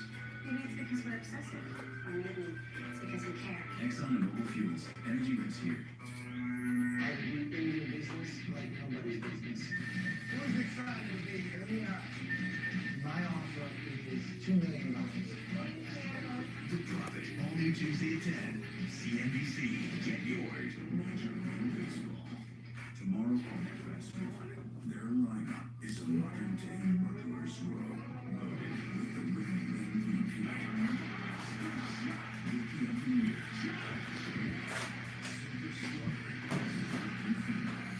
Oh. It would be very interesting to see what Cleveland or Colorado takes, as they want to increase the depth of their offense on bigger, stronger, faster forwards. They may try on defense as well, but with that trade that ended up Brooks Orpik, they're working to try to get deeper and deeper. And we'll see what ends up happening with that playing out.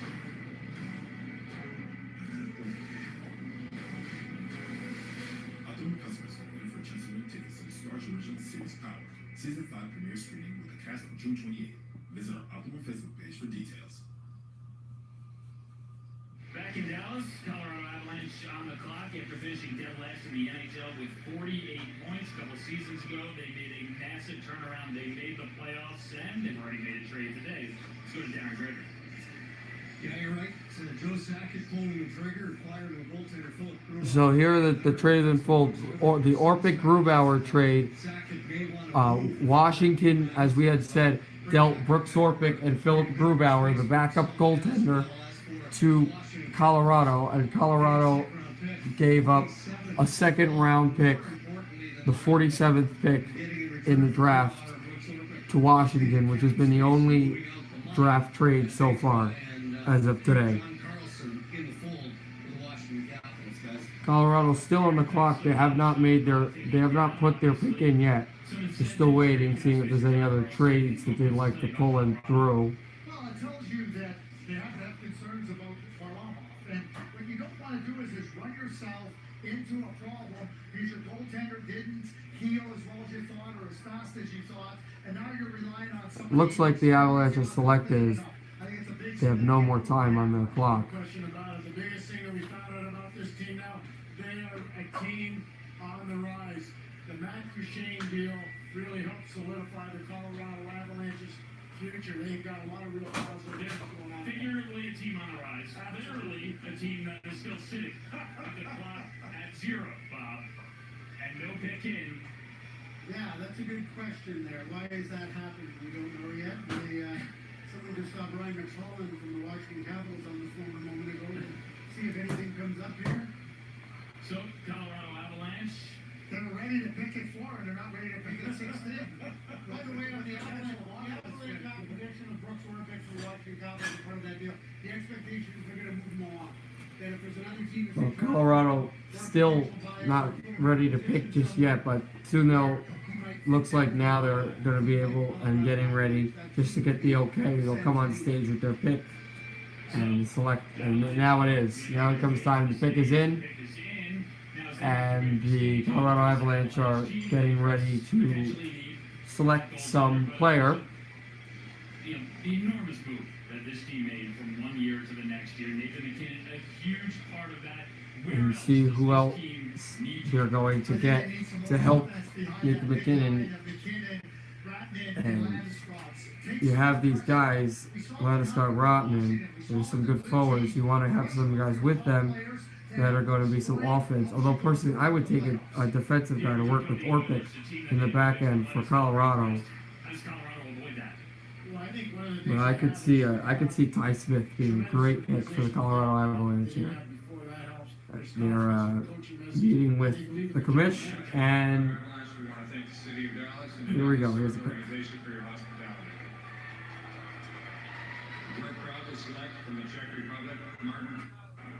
And Cal goes to Colorado. A good pick. The winger Martin Kaut is now available. Well, no longer available, excuse me. He's battled through so much, Kaut, but he's now going to Colorado to play with Nathan McKinnon in Denver. And it's going to be a great adventure for him as he gets that call. And a great pick, a really good scoring touch. In a few years, he could develop into a Nathan McKinnon-like guy. And that is definitely something that you want if you're Colorado. As you look forward, they have just picked. We look at the next pick, which is New Jersey at 17. They had improved as well to make the playoffs.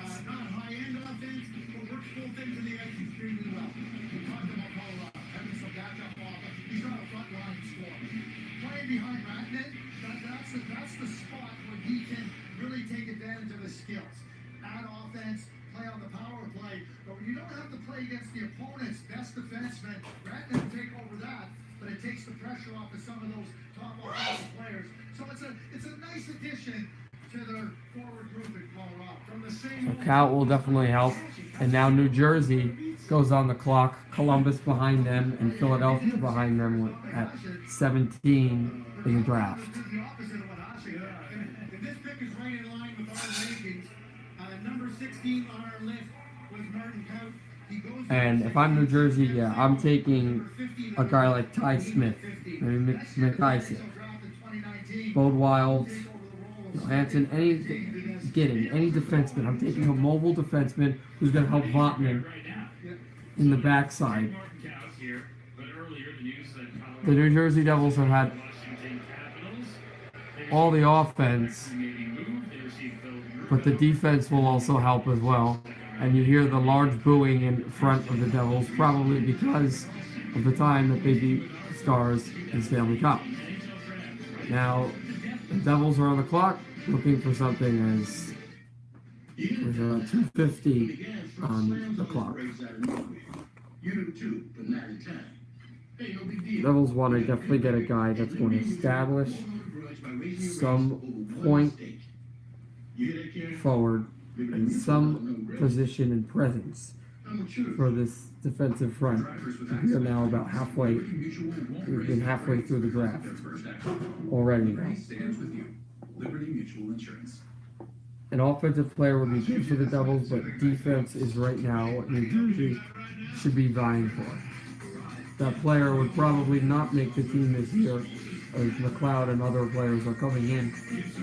But this is a team that's improving at the will. You're going to get some good players eventually to come in.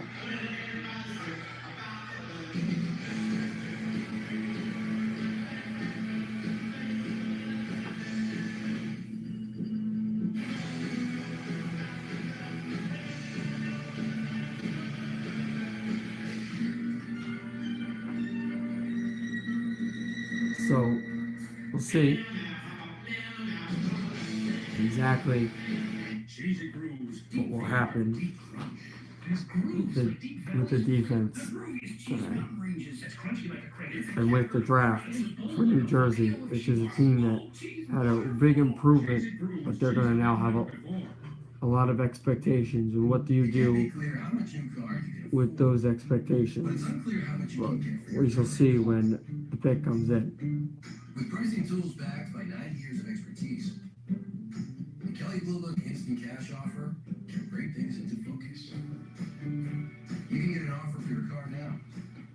Trade in or cash, you decide. And that's one less step between you and your next car. Kelly Blue Book, your car guy. The first round gets all the attention. But some amazing players come out of the later rounds. Find out which clubs will find those hidden gems. There are plenty of quality players to be had when NHL Network goes on site at the 2018 NHL Draft. Exciting day, and it's only going to get better. Get a first look at the newest members of your favorite team. It is absolutely packed with hockey executives and decision makers. The best picks are always in the first round. Coverage continues tomorrow on NHL Network. Now the staff going right up now for New Jersey. Their pick is in. And the Devils are getting ready to select someone.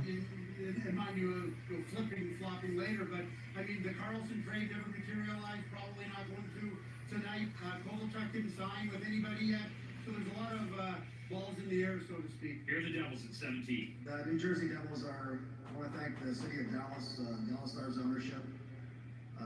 Also want to send our congratulations to Ted Leonsis, Nick Patrick, and the Washington Capitals on the Stanley Cup. And also share our sympathy and support for the community of Humboldt.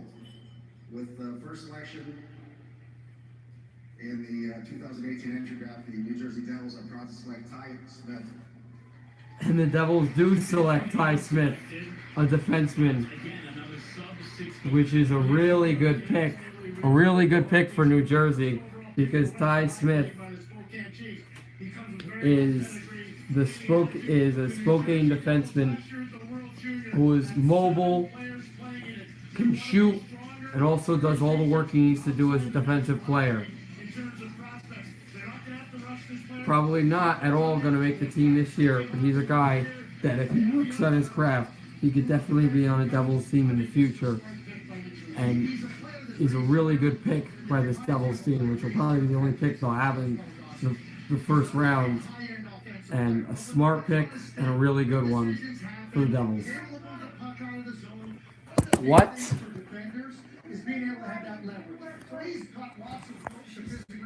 What? when he's on the ice, What? coaches always have a sense of confidence that the right play is going to get made. He put up huge offensive numbers in the Western Hockey League for the Spokane Chiefs. There's some question as to whether he'll be able to duplicate the offensive numbers, being a high-end offensive contributor at the National Hockey League level. But the feeling is he's too smart and he's too skilled not to find a way to impact the game, although not necessarily in terms of putting up big points. He doesn't have a heavy shot from the point on the power play. He runs Precise pick for New Jersey due to the excellent example of the way that he plays and the system that has been developed by New Jersey and Ray Shero and John Hines' offensive play. So that is a really intelligent pick by Ray Shero to go and take an offensive defenseman like Ty Smith. What? It is Will Foyle. Team men under 6 feet to be drafted here tonight. The prospects here were asked to name their ultimate team player. 3 of them. Sometimes the only multiple vote getter. He's with Cal. It won twice. You went number 1 overall 3 years ago in the WHL draft. You get number 17 today at the NHL draft. What did it feel like to put that Devil sweater on? That's pretty special. I mean, growing up, you watch hockey, and I kind of watch the draft every year, ever since I was a kid, and I mean, watch all the guys do it in the first round, and it's kind of like a dream come true today. Ty, we asked a number of players at the Combine who the ultimate team player is in this draft, and the only repeat answer we got was your name. Why is that important to you? It means a lot. I think your teammates are kind of guys you see. Oh, Columbus is on the clock. And guys kind of tend to act differently. They're going to be looking for Your teammates kind of can tell a lot about a guy. a maximum offensive player To you and good luck. Thank you. William? who is going to be a massive upgrade to what they have on offense to help expand since 2008, which was just star-studded. Yeah, a couple Stanley Cups and more trophies amongst multiple players. what they do with You know, that. it's a pretty good group. I mean, you look at it, and you look at the Petrangelo, the Doughty, the Carlson, both Carlsons, as a matter of fact. I mean, it's an impressive list of defenders. Pick the best Carlson available. Yeah. We were looking at Carlson there, 26th overall. I mean, and now he's on the cusp of free agency, although with the move that the Capitals made today, that will maybe free up some cap room. He's looking at a deal where he could get $8 million a year. In fact, if he goes to free agency, I guarantee you he'll get in excess of $8 million. It could take $8 million a year for the Washington Capitals to get him back in the fold. I know this, if the Washington Capitals don't have John Carlson, that's a massive hole in their lineup. And again, we talk about defensemen and centers. Where do you find them? Oliver Ekman-Larsson just signed for $8.25 million. It would seem that Carlson would fall right into some type Now we look at Columbus coming in the next pick, and they're going to enter the stage now, and we'll see. This will be the next offensive player that probably will be taken by the Blue Jackets. They got to keep guys like I that. wonder if Barry Trotz might encourage Ulan Rowe to have a chat with John Carlson if he gets the free agency. I'll put this out. I think Carlson wants to stay in Washington, but the money's the money. If John Carlson was to not resign with Washington, good chance that Washington Capitals, the Stanley Cup champion, misses the playoffs? I'm not prepared to say that. Just their deck down the middle so strong with Backstrom, Kuznetsov, Eller, and maybe Beagle's got a chance to be a free agent. I'm not prepared to say that. They're too strong down the middle. Now Columbus has entered. They're getting ready to announce the pick. You know what? 7 teams that made the playoffs 2 years ago didn't make it last year. So let's consider that, you start getting holes in your lineup, it starts to create some challenges. Okay, Columbus is up next. I'm not going to say we're going off the board because the board is going to be blowing up here in a little bit here, but it's going to start going all over the map from here on in. Columbus Blue Jackets up on the stage. Pick is in. Thank you to Tom Gallardi, the Dallas Stars. A special hello to our fans back in Columbus at the R Bar. Announcing our pick tonight is a man who was born down the road in Arlington, Texas, played his youth hockey here in Dallas, and has gone on to become an NHL All-Star. Please welcome Seth Jones.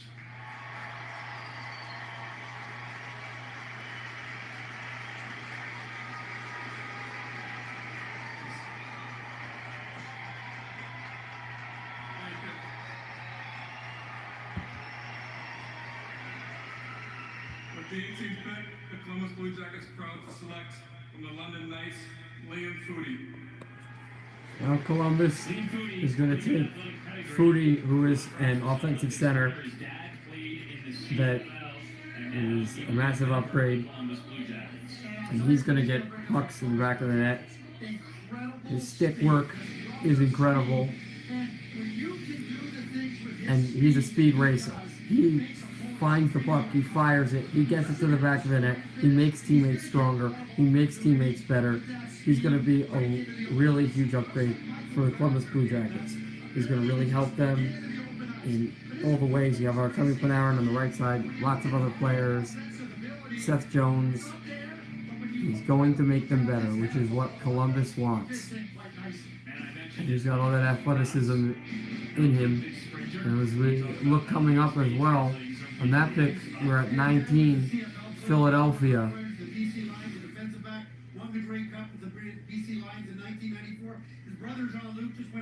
Is up at the 19th pick. Philadelphia is going to have their second and last pick of the first round. As we saw them take a forward in the 14th pick, we see them now on pick number 19 going to take someone.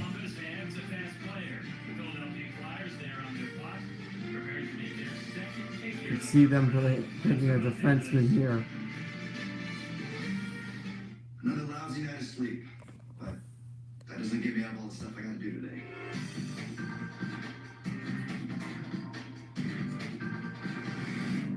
And I gotta do it all. As they took Farby. Not gonna happen. So I could see them definitely taking a defense. Grab a sugar-free vitamin Pax 5-hour energy. It'll get you back to 100% fast. Now what's happening? 5-hour energy. Get back to 100%.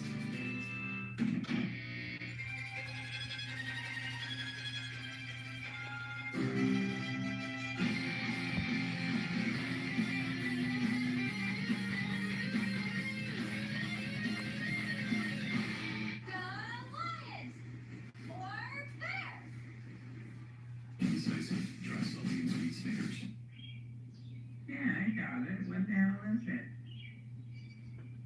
Irritable? Try espresso Snickers.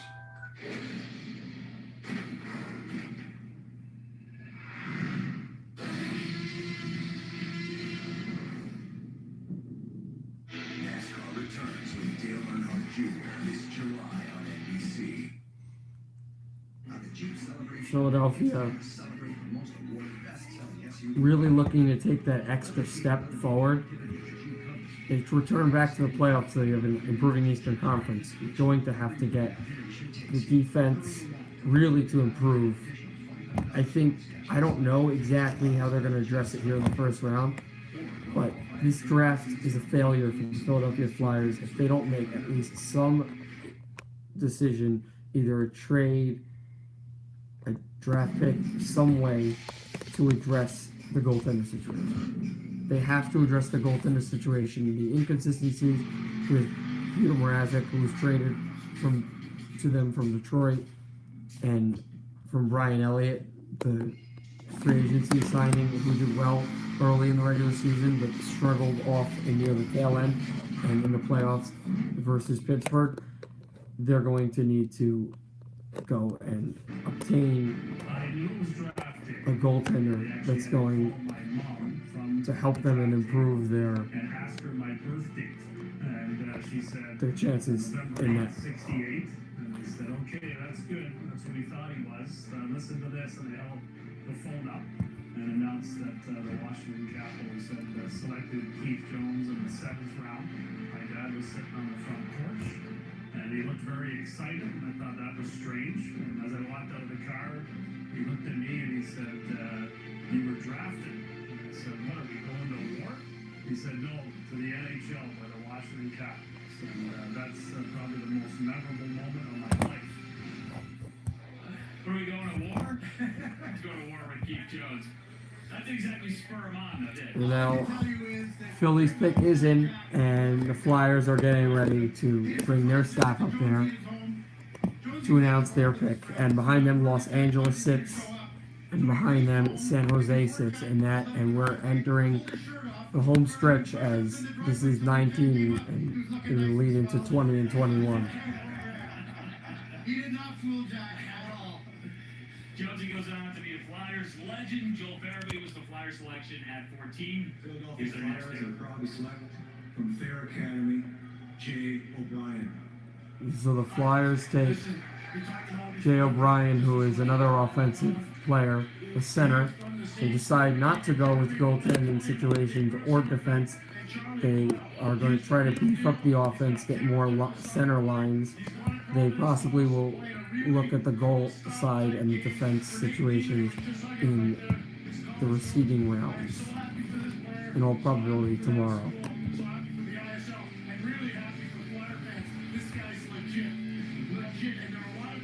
He's a fast but big guy, and with that beef, that's a guy that the Flyers wanted, and it was supposed that they were going to take him at 14, but they decided to just wait for someone of that caliber to drop to number 19, and they go and snag him at that position. This is the first player that we had ranked outside the top 31 that's gone in the first round. We had Jay O'Brien at number 34, fully recognizing that all the players in the 30s. Now, and another American player, and now we get set up as he gets the jacket, and the Flyers exit for the night. The Los Angeles Kings sit up on the clock, San Jose behind them, and behind them is Ottawa with their second pick of the night. A little bit like Joe Pavelski. Plays with his head. Really good hands, understands how to take advantage.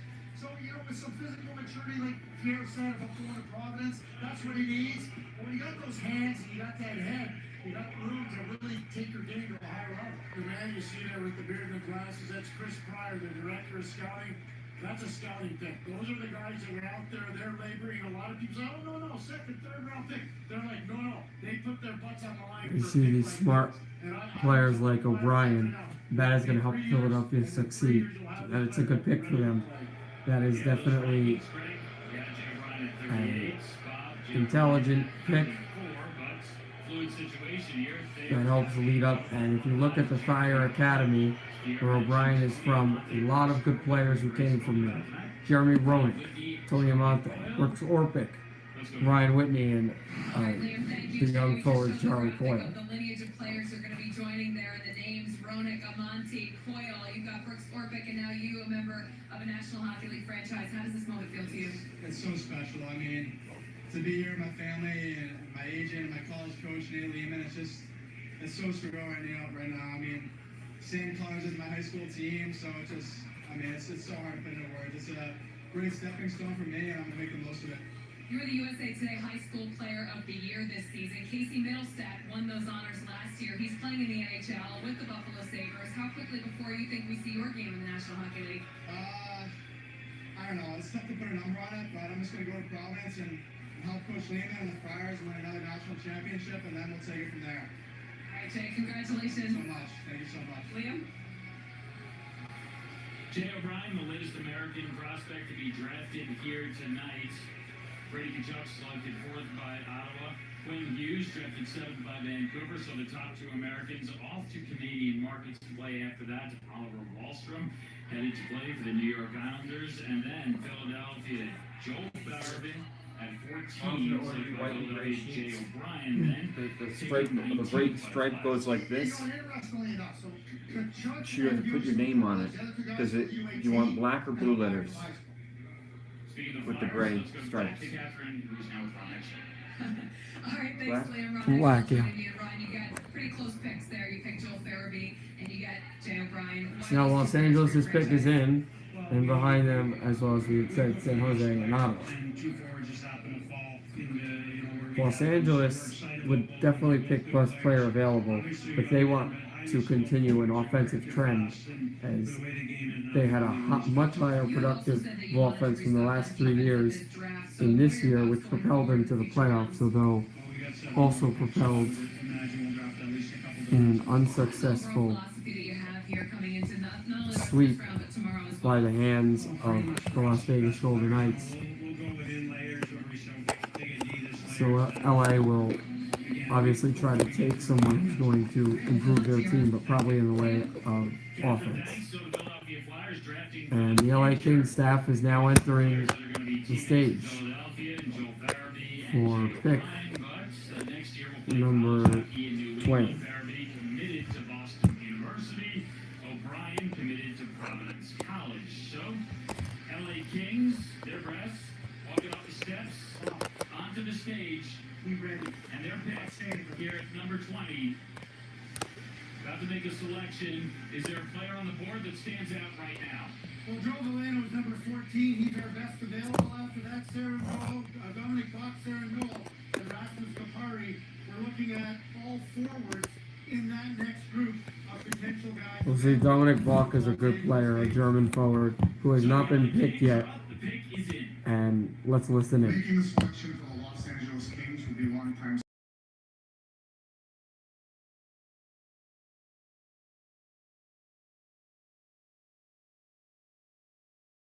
From Karpat, Rasmus Kubari. And Rasmus Ultimately, I think he is going to be best fitted as a right winger. I don't think he's got the vision to make. Finnish defenseman Rasmus Kupari is going to be taking the center offensively. The small Finnish forward is going to go to City of Angels and play for the Kings, which is a nice pick. It's an unusual one, but Great skater, great release, and some would say not a lot of finish, even though he is a Finn. He's going to be a great penalty killer, and he's a real solid player. The question the scouts wonder about is how much offensive upside there is. At the beginning of the year, there was and it's going to be interesting to see what he does in LA. Now we look out on the clock. It's San Jose is on the clock at pick 21. Pick 22, Ottawa sits behind them, and behind them is Anaheim at pick 23. So it's not a bad pick at number 20. It just reflects that there was a recognition over the course of the year that his offense wasn't at the same level as those top 10 guys. And I'm going to tell you, if he had shown that offense, because of the skating and because of that, he would have gone a lot higher. One thing I'll say is he's not ready for the NHL, but he's playing in a program up in Oulu in northern Finland, which is a tremendous program. They produce a ton of players. One of the owners of that team, Jussi Jokinen, one-time Los Angeles King. So, a pick for the future. You look at the Kings, though, in the immediate future, Pierre. What are some of the things they need to improve upon for next season? I think defense. They've got to definitely build up their defense, and I think that's something internally that John Stevens and Rob Blake are very well aware of. Both of them former defensemen in the National Hockey League. But they need defense, and if they don't get their defense better, that's going to be a problem. And one area I would add to that, too, watching them against the Vegas Golden Knights, if it wasn't for Jonathan Quick, they might have lost every game by 6 or 7 goals. They were not fast enough. Halfway through game 2, I'm looking, I'm going, this series is over. Because the LA Kings, unless Jonathan Quick was going to be able to score. And LA probably will improve the defense in the state. There are still more defensive forwards that are in the area. Philip Johansson, Bo Wild are meant to watch as San Jose is still on the clock, waiting to make their pick. Was projected to be the number 20 overall pick. You took him at number 20. Why that decision? 2:30 I think our guys on the clock now. I think number one thing is probably speed and knowing where the game is and where it's gotten to and where we wanted to project some things. I think the speed on the wing there and definitely that skill level. Speaking of the speed and on the wing, there are reports that you guys are one of 4 teams in the mix to possibly get Ilya Kovalchuk for your future. Where do you stand on those discussions? Well, it's still in the works. It's no secret we had them in. There were some teams that did, and we entertained them and showed them what we thought we could offer them here in LA. So we'll kind of see how that plays out as the weekend goes on. It's been a few years since the Kings have made it to the postseason and made a run in the postseason, rather. What is the most glaring need that you would say going forward here now at the draft? Well, even, you know, as The Sharks will probably look as having lots of draft picks, maybe even trade a draft pick, but not even specifically looking for a literal player who's out there, but someone who fits their needs, best player available, somebody who's going to fit what Peter DeBoer is going to want to do with his system. A fast offensive player. Well, never mind that, because San Jose's pick has been in. And admitted their pick right in now. San Jose Sharks. Kovalchuk has spoken with the LA Kings, the San Jose Sharks, the Vegas Golden Knights, and the Boston Bruins. And Wilson has done a lot of work of late. He's also willing to go all in John Tavares. So Doug Wilson and the San Jose Sharks now on the clock. They also have to play a waiting game with the likes of Kovalchuk and John Tavares, guys. Darren, thanks. Bob, And so now the Sharks. is there a clear front runner?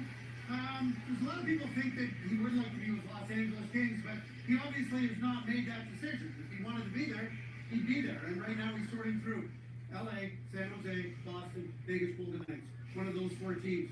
A lot of those teams hope they would have heard before they got to the draft tonight, so they can start looking at other things. The LA Kings are looking at Jeff Skinner. Now San Jose amongst others. So, and there's a lot of teams that are in that mix as well. Is looking for, is going to be What do you think he deserves making that pick versus what he's right asking now. for at this point? It's 6 years since he's played in the National Hockey League. It's interesting listening to Rob Blake. He says we need scoring, but we also need speed. So can he give you scoring? Maybe he's a specialist on the power play. His speed is not very good.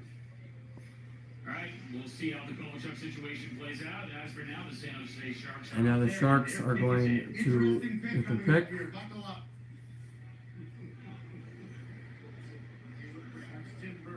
And let's listen. San Jose selects from both Ryan Berkeley. Interesting to say the least. Here's a player that's reconsidered the biggest risk-reward, boomer bust type candidate. And Ryan Merkley. Out there, the 7th Canadian drafted. This massive amount of talent. Bob, you'd say top 10? Top 10 talent, absolutely. Maturity issues, though. Yeah, maybe. And a defenseman that is taken for San Jose. Young hockey player, both in terms of the way he plays the game and the way he reacts to the game. So, in other words, how he interacts with his coaches, how he interacts with his teammates. There was a 3-game stretch in February where the Guelph Storm, recognizing that they needed to try and get a grip on this, they started to give him some tough love. They took healthy scratched him for a game, they put him back in the next game, and he got a 10-minute misconduct after his team fell behind 3-0, and they sat him down again. And the next game they healthy scratched him again. And he started to make some strides over the course of the season. But there was widespread concern from many in the scouting fraternity that there was a lack of self-awareness, a lack of accountability. Ryan Merkley has shown to be a really well thought out Evander Kane as well. Let me tell you this, there's only one person that can cure Ryan Merkley, and that's Ryan Merkley. His skill is undeniable. He's a top-end talent, but his attitude needs improving. He's the guy that has to make the decision. Everybody has pulled him along the line. Everybody. So now it's up to him. And if he does that, he can be a top player. If he doesn't, he won't be. Up to him, but how important is it who he's surrounded by and that the right team picks him? To me, it doesn't matter because it's all about him. He's been surrounded by good players and good people. So now Merkley to San Jose, which is a very good fit for him. And now we look at now it's Ottawa with their last pick of the first round, sitting there on the clock, getting ready to pick. They took Tkachuk early on tonight, and behind them it's Anaheim at 23 and Minnesota at 24. The reaction from his family, just pure joy and elation, and his mom was crying there on the screen. What does that tell you about perhaps the character of kid that you're getting here? Well, I think he's probably been through a few challenges. Thanking a couple things for throwing his way, but every time we draft a kid, they seem to have a lot of people there, so we'll have a great after party. There you go. Give us a perspective of what the big picture is here for the Sharks going forward in this draft. Well, we're keeping everything. And of course, you look at Ottawa. Replenished our team. We've got a lot of core guys, but Ottawa's going to look at, you have a mobile defenseman, but I look at a defenseman that's quick but purely on defending. He doesn't need to shoot the puck. He doesn't need to pass the puck. But what he does is, he's a penalty killer. He's not afraid. He blocks shots. He does what he's got to do. He sets the tone. And that's the player that you want. And if Ottawa could take one like that, that would be huge for them. He gets right to the point. He's not explaining his thought process, but talk about risk reward, and that was really the situation with This is now, they call it the, this is the 22nd pick now. It's interesting too, quite aside from the character or attitude issues that many scouts had with Ryan Merkley, there was a player that used to play in the OHL, Ryan Murphy, very similar styles. Let's hear from Ryan Merkley. He's with captain. All right, Ryan, scouting reports have you projected to be a special player at some point throughout your career. What would make you that kind of player? There's my offensive abilities, playing with the puck. I have the confidence to play with the power play type. I know I got to work on my defensive side for sure, get bigger, get stronger, and commit to the defensive side for sure. 100 points in 2 OHL seasons, so clearly the playmaking ability is there. How do you translate and make that better on a National Hockey League level? I guess I'm just going to keep growing, keep getting better, and keep getting more experience. Now, Ottawa still is on the clock. They have not submitted their pick in yet. Ryan, that moment when you heard the San Jose Sharks call your name? That was pretty special. I mean, I was getting nervous up there, just waiting. It's been a long time. And I was just happy. I guess I'm very excited, yeah. You are very excited. Big smile there, Ryan. Congratulations. Thank you. Liam? Catherine, thanks. That smile certainly speaks volumes. Brian Merkley going to the San Jose Sharks. And Ottawa just getting ready to place that pick in. Second pick here in the first round, but it's a team in the middle of a whole lot of transition and turmoil. I think the biggest question, forgetting who they draft right now, what are they going to do with Erik Karlsson? Where are they going? You know, the draft clock has stopped, but it's likely that they have already submitted their players. A trade's coming in for Ottawa. Would you like to hear a trade? Second trade of the night. Ottawa trades the 22nd pick in the 2018 NHL draft to the New York Rangers for picks number 26 and 48 in this year's draft. Ottawa trades 22 to the Rangers for 26 and 48. Rangers, you're on the clock. So the New York Rangers have taken this pick. They trade pick 26, so they will they will still have 3 picks in the draft, but they give away 26 and one of their second round picks to Ottawa, so they will have 28 in this pick. You can't be clear how much new car you can. When they select it, When it's unclear how much you can get for your current car. and Ottawa will pick later tonight. Kelly Blue Book instant cash offer. So Rangers would now try to go get a defenseman. You can get an offer for your car now. Trade in or cash. Got to see Garrett McIsaac, perhaps. Bode Wild is a guy to watch. Rasmus Sandin. Big mobile defenseman that would be people to watch for New York to go and select. Golf is a mental game. To be focused, you have to be comfortable. So we wear Skechers Go Golf shoes. They're the most comfortable golf shoes we've ever worn. Another 18, boys? Thinking 36. I'm gonna have to call my wife. Skechers Go Golf. You get dirty. You get clean. You're gold. Get clean, smell great. Relax, gold body wash. Could this party get any better? So now the Rangers are still looking at I'm a horse. I like carrots. This party did get better. who exactly they will take in this draft now at pick number 22 as Ottawa traded it.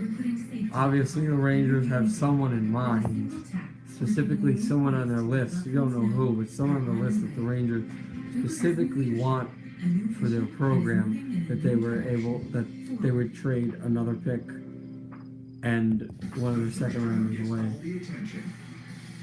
But some amazing players come out of the later rounds. Find out which clubs will find those hidden gems. There are plenty of quality players to be had when NHL Network goes on site at the 2018 NHL Draft. Exciting day, and it's only going to get better.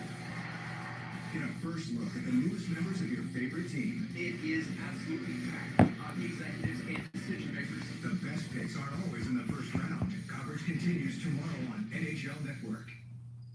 Back here in Dallas, the New York Rangers took Vitaly Kravtsov at number 9. They still have a pick at 28. And the Rangers now are ready to pick as they have taken Kravtsov. And here is the pick. At 22, the pick is in. Let's come in and let's listen. Are on the stage, and here it is. Rangers select from the USA Development Program, Keandre Miller. The Rangers take a kid, Keandre Miller. Elite skater. He's an outstanding athlete. And the biggest thing, Who's a defenseman who was not expected to go in the first round, but the Rangers traded up to go and get him. One of the best skaters in the league. like Marco Siki, the associate coach there, is an outstanding developer of young defensemen. And like Brady Shea, ironically, a New York Ranger defenseman, he's got the ability to take the puck and move it up the ice and move it up quickly. Miller's got really good feet, really good skater, really good at efficiently getting plays done, and he's a huge hitter. This is definitely a guy that the Rangers wanted to go up and get, and they give away a later pick and a second round pick to go and get this kid. He switched over from being a forward to a defenseman. He's And still learning that part of the game. There was one variant that is the specific pick that New York goes in and selects. because they believe he could really grow. And now at 23, it's Anaheim, and Anaheim now goes on the clock. Behind them, 24, Minnesota, and 25, the Toronto Maple Leafs behind them. He was still a consensus first round pick on our rankings at number 24 overall.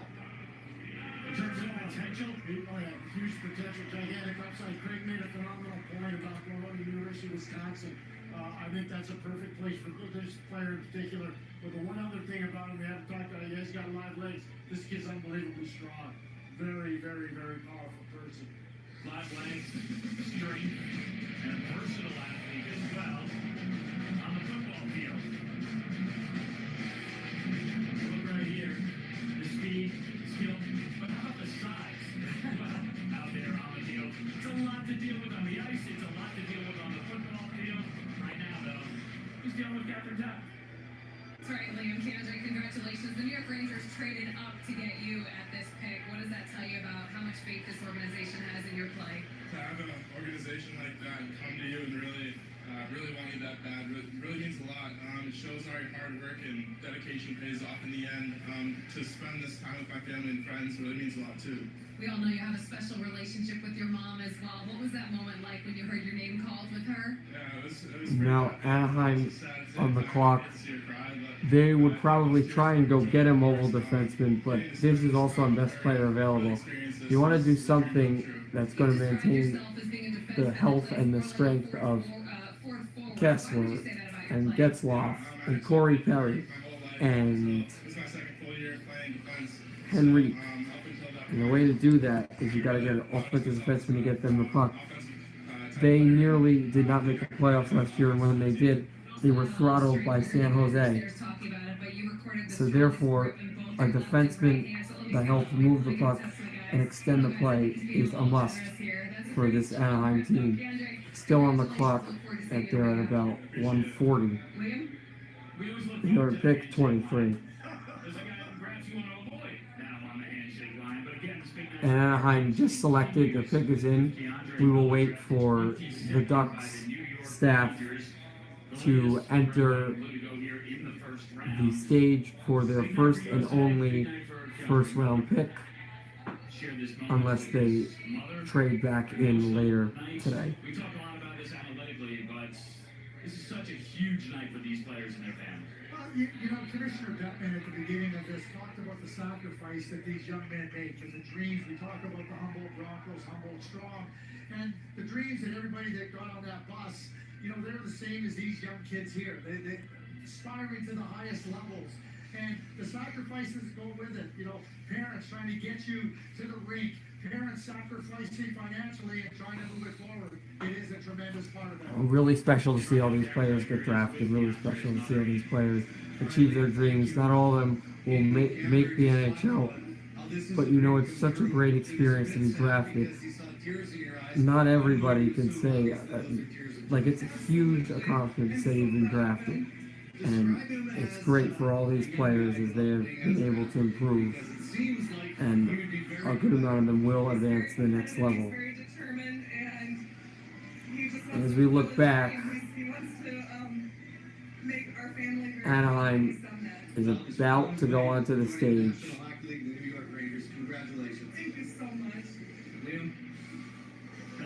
And they are on the stage here, and Bettman will let them talk, and the pick is in. Luleå of the Swedish Elite League, Isaac Lundström.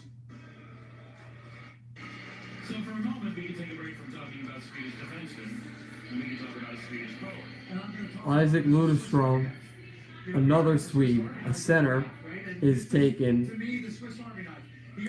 to Anaheim, which is not a defenseman, but he is a really versatile player.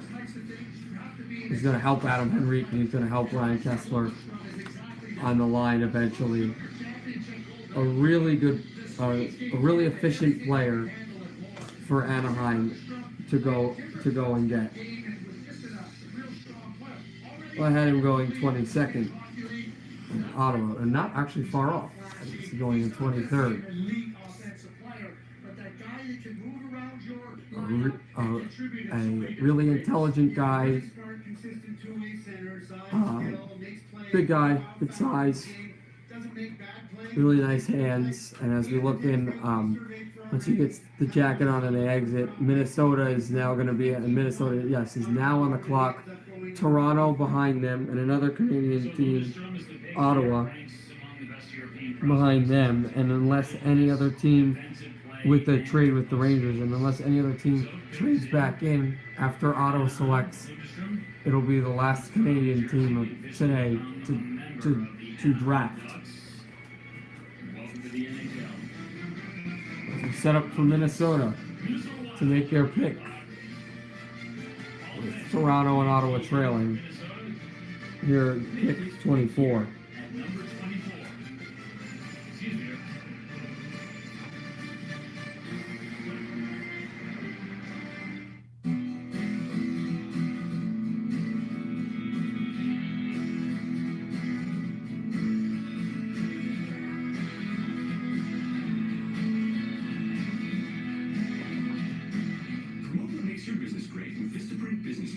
There have only been 2 trades so far. The second round pick for Orpik and Grubauer. And then of course you had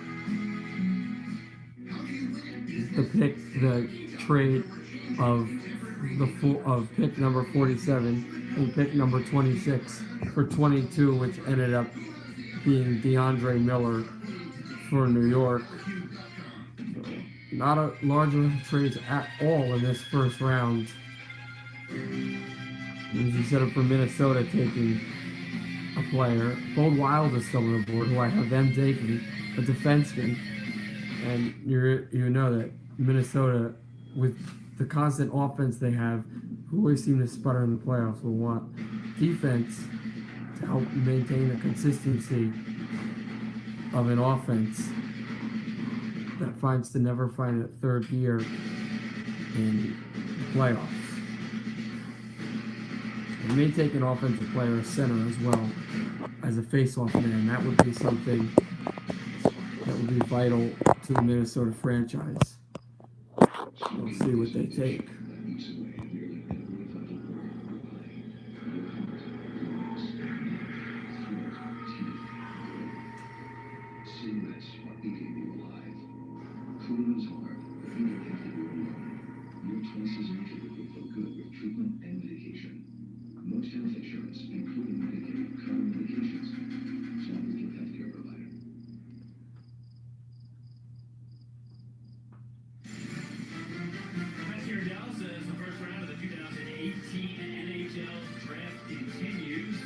Minnesota is on the clock, but just about off of it as the pick just was announced in, and the Wild staff is coming right to the stage to go and announce it. You look at Quinn Hughes at 8, and you look at Jay O'Brien at 10. USA Hockey doing a masterful job. But the big thing to me is all those players. I picked them in that spot because I really think long term all these players are going to make substantial contributions in the National Hockey League. Minnesota Wild up on the stage. We are deep into best available at this point. Is there someone that stands out? Someone that you can see right now, Greg, that you would look to pick, Bob? Well, Joe Molino's our best available. We have him at number 14 on the board. A couple of big forwards, Dominic Bach, Sarah, and Noel.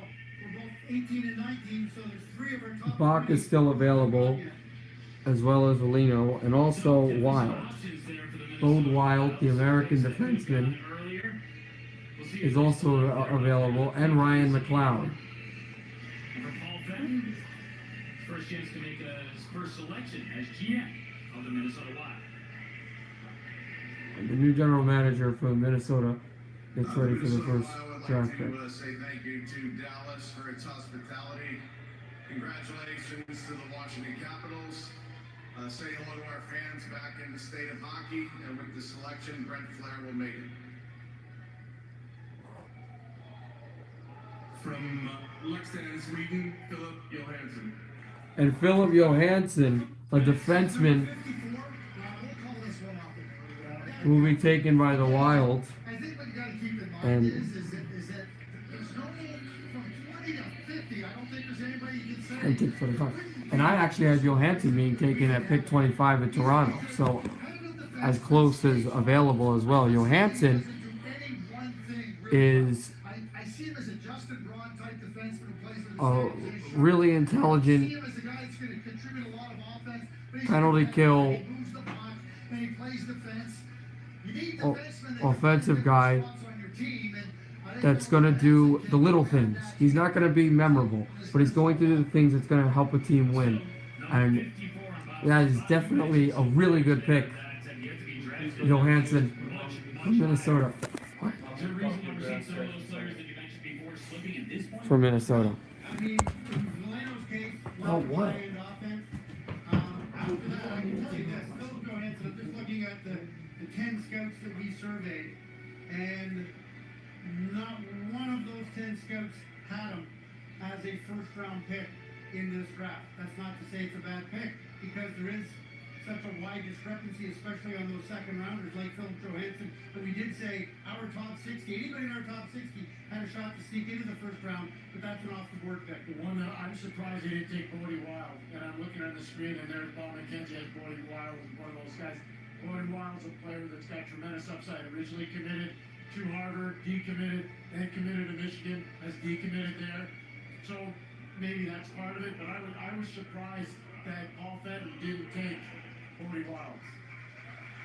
Yeah, right shot defenseman. To me, Bodie Wild has significantly greater potential than Philip Johansson. And I think what Bodie Wild needs is that coaching, play up a level, understand what it takes, but the skating, the power, the shots, I think Bodie Wild has got a lot more abilities than Philip Johansson. That said, Johansson's a smart puck-moving defenseman, the classic two-way Swedish. I think a solid number 4 defenseman like a Justin Braun. I don't think you're going to see much more than that. Number 4 defenseman, he was number 54 on Bob's list. Paul Fenton is with Catherine. Well, Paul, you make your first pick as the general manager of this franchise, and you pick a player that was considered to be off the board at the time. Why did you choose him?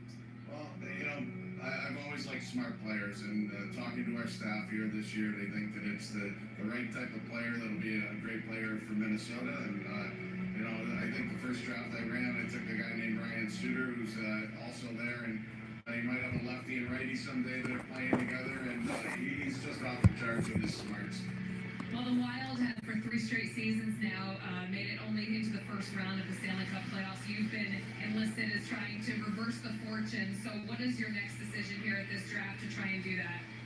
Well, we got 3 third-round picks coming up, and I think it's important that we build through the draft. I mean, we have the same thing in Nashville. We know how critical it is to pick the right type of player, the right type of people that are going to make us successful. And hopefully, as we start to build through the draft, we'll get the right type of people that are going to take us to the next level. All right, Paul, thank you very much. Good luck the rest of this weekend. Getting ready to pick.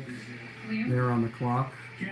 Ottawa behind them, and Chicago behind them. Toronto pick 25. Picking up the phone, see if he can trade back. Make a deal with Lou Lamoriello. Well, we'll see. Lots of decisions to be made here. James Van Riemsdyk coming off a 36-goal season. And unrestricted free agent right now, though. Let's go to Darren Drake.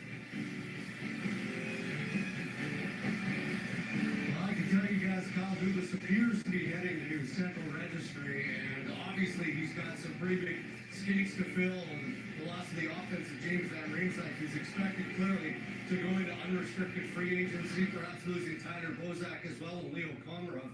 But we believe that Kyle Dubas and the Toronto Maple Leafs will be among those teams who in fact do present to John Tavares in the interview period, assuming Tavares goes into that period on either Sunday or Monday, guys. Yeah, thanks so much. That would certainly make things very interesting for a team that's very, very clearly on the rise. They did this in the draft where they took Travis Durham at 2015. They were picking in the, I think, 24. They traded back. The Flyers jumped into there to take Travis Konecny. They traded back with Columbus, and then they traded back again, and Columbus moved up to take Gabriel Carlson. They ultimately ended up with a bunch of picks. One of them was Travis Dermott at, I believe, 36. Yeah, and Travis Dermott's going to be a top 4 defenseman for the National, for the Toronto Maple Leafs for a good long time. So a lot of people have joked about Kyle Dubas and talking about the analytics and measuring, trading that pick. He had a couple of those, and he talked about it and actually joked about it before coming into this draft and saying, I don't know why people would necessarily think that I would do that, but obviously there's a chance that's going to happen. And Darren was talking about them making this presentation to John Tavares. This idea that they could perhaps entice him to come from Long Island up to Toronto. How serious a chance do you give him? Imagine, let's just look at the Washington Capitals this year. They win with Kuznetsov, Backstrom, Eller, and Beagle down the middle. So now Toronto goes to Austin Matthews, John Tavares, Nazem Kadri. It's pretty similar. I hope they don't use the same presentation they used for Steven Stamkos. They're gonna have to put 20 pounds of something in a 10-pound bag with the finances. But you know what? You gotta be creative, and you gotta come at it from a lot of different angles, and there's no question in my mind, to Darren's point, if Tavares gets the shopping period, the Toronto Maple Leafs want to be one of the 5 teams. No, the Maple Leafs were on the clock, but they decided At least make a pitch and see what they can do. Some people think they've they were on the clock. They also were calling to find if there were any trade offers. But we're not sure if they're going to select. No, there is a trade. To this point, he's going to go to Sunday and see. Here's Commissioner Bennett. We have a trade. Toronto trades the 25th pick in this year's draft to St. Louis in exchange for picks number 29 and 76. So Toronto, 25. So now the Maple Leafs trade a pick, now the 25 to go down and take St. Louis's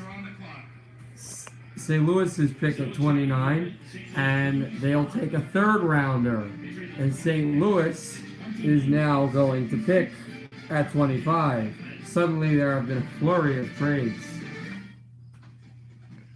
St. Louis now would have a chance, in my opinion. They would try to get more offense, because you let loose Paul Stastny, which is one way you have a first rounder in the first place. Because St. Louis didn't have a first rounder because of the Braden Shen trade. So now you trade away Braden, you trade away Stastny to get a first rounder, save a first rounder, and traded it away to get the other first rounder. Toronto's, but you lost Paul Stastny, so you need offense. I would take Stad, or the German forward, I would, and maybe Tarasenko.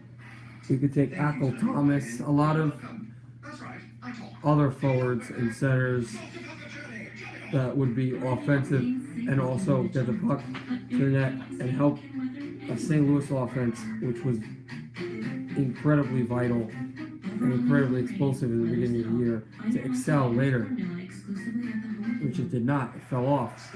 They can help with it if the offense can improve with the draft pick here. And obviously, just like DeAndre Miller in New York, St. Louis knows exactly what they want to draft, and we will see exactly what they want to see and what they exactly want to draft. 15 minutes could save you 15% or more on car insurance. The first round gets all the attention, but some amazing players come out of the later rounds. Find out which clubs will find those hidden gems. There are plenty of quality players to be had when NHL Network goes on site at the 2018 NHL Draft. Exciting day, and it's only going to get better. Get a first look at the newest members of your favorite team. It is absolutely packed with hockey executives and decision makers. The best picks are always in the first round. Coverage continues tomorrow on NHL Network. Back here now, And now St. Louis is going to now announce their pick. Let's listen in. The Blues are ready to make their pick at 25. They traded up to get it from Toronto. St. Louis Blues are proud to select from Vaxo, Sweden, Dominic Bach.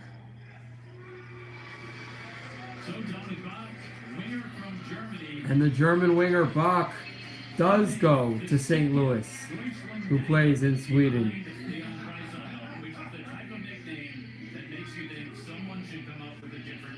He's also got a fantastic bow tie on. And another German forward, one of the top ones we have not seen since the likes of Leon Draisaitl in Edmonton, is going to go to St. Louis to play there. And he is a versatile puck handler that can get the puck to great sides of the net with ease. And he's going to be really well in St. Louis with the likes of Vladimir Tarasenko and Braden Shen and Alexander Pietrangelo and Steve. This is a young kid that may not get into St. Louis immediately, but this kid is definitely a really good player, and he's going to get a time. He's going to have to get faster, and he's an incredible player who's going to get his chance sooner rather than later. Now we shift into number 26,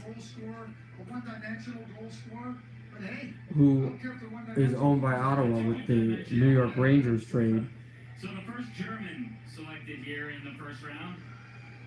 7 different nationalities selected in the first round.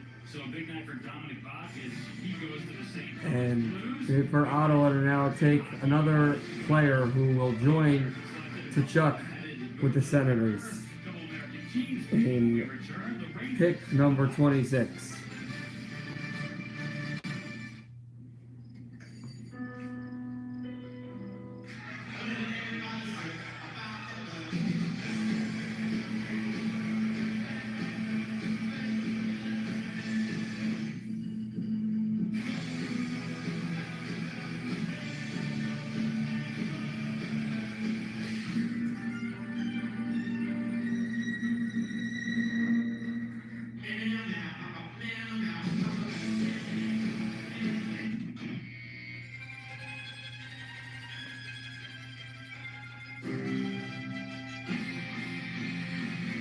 When you look at Ottawa, more defense is definitely what you look at. An offensive strength, an offensive powerhouse. Will be a big key thrown in for this team. Specifically, in the draft pick coming up for Ottawa. Explore our great nation with KTB.com's best overall brand for 2018 during the Honda 4th of July sales event. Visit your Honda dealer today.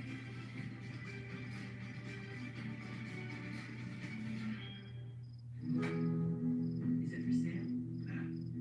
Maybe someday. Hey, old friend. Wow, good to see you again. Yeah. Haven't seen you in a long time.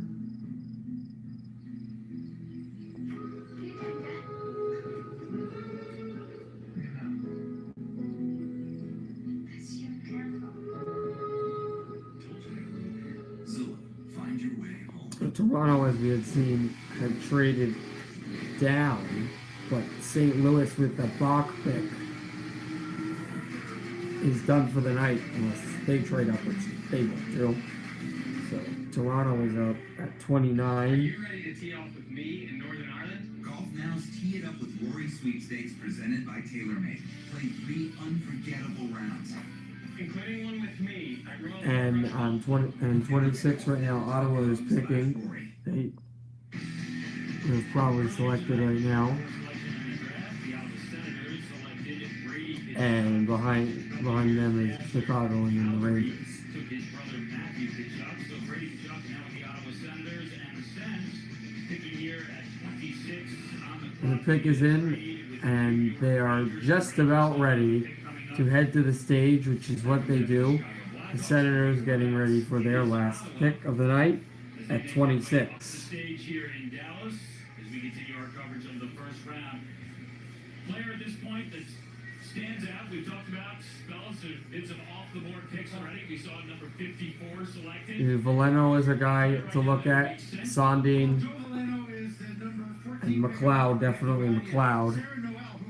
His brother, who got drafted number 9 to the Devils a few years back, just after 8 to the Senators.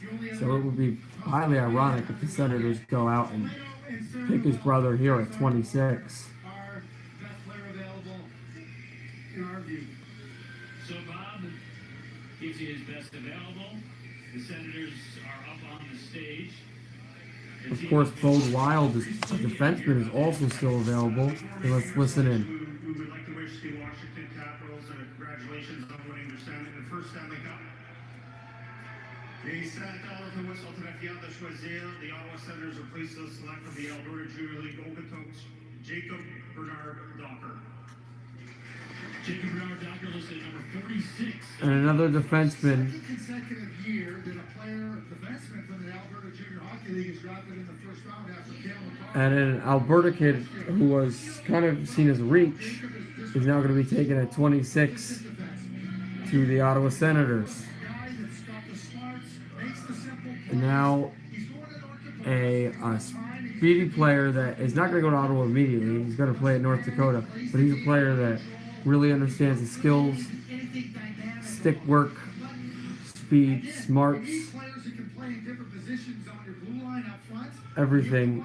I like the fact he's going to North Dakota. He's going to play for a great coach in Brad Berry. They produce tons and tons of defensemen for National Hockey League play. And Bernard Docker will be a good senator in a few years' time as he hones his craft in college. And Ottawa is set as they're done for the night now. Now Chicago is on the clock for their last pick. The Rangers behind them, and then Toronto behind them as they trade up.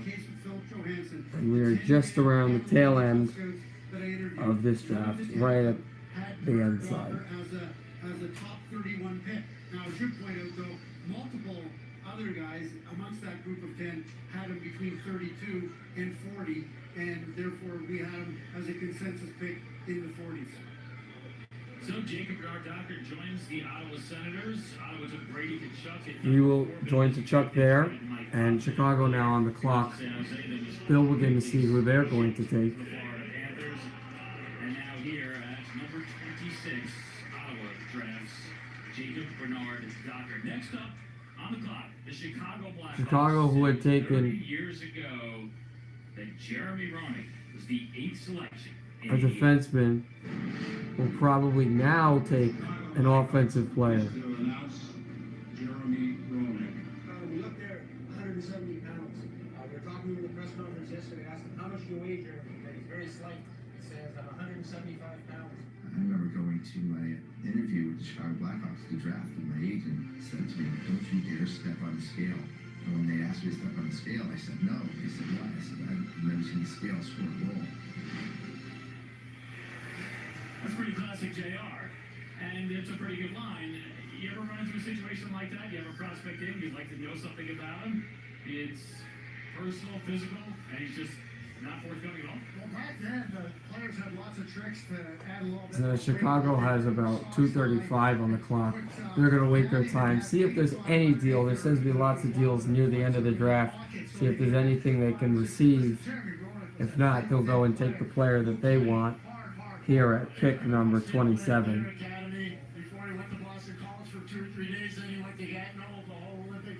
Jeremy Roenick was a fearless Ranta player. also, Sample Ranta, player that could go in the second round, also go in the first, has not been taken here today.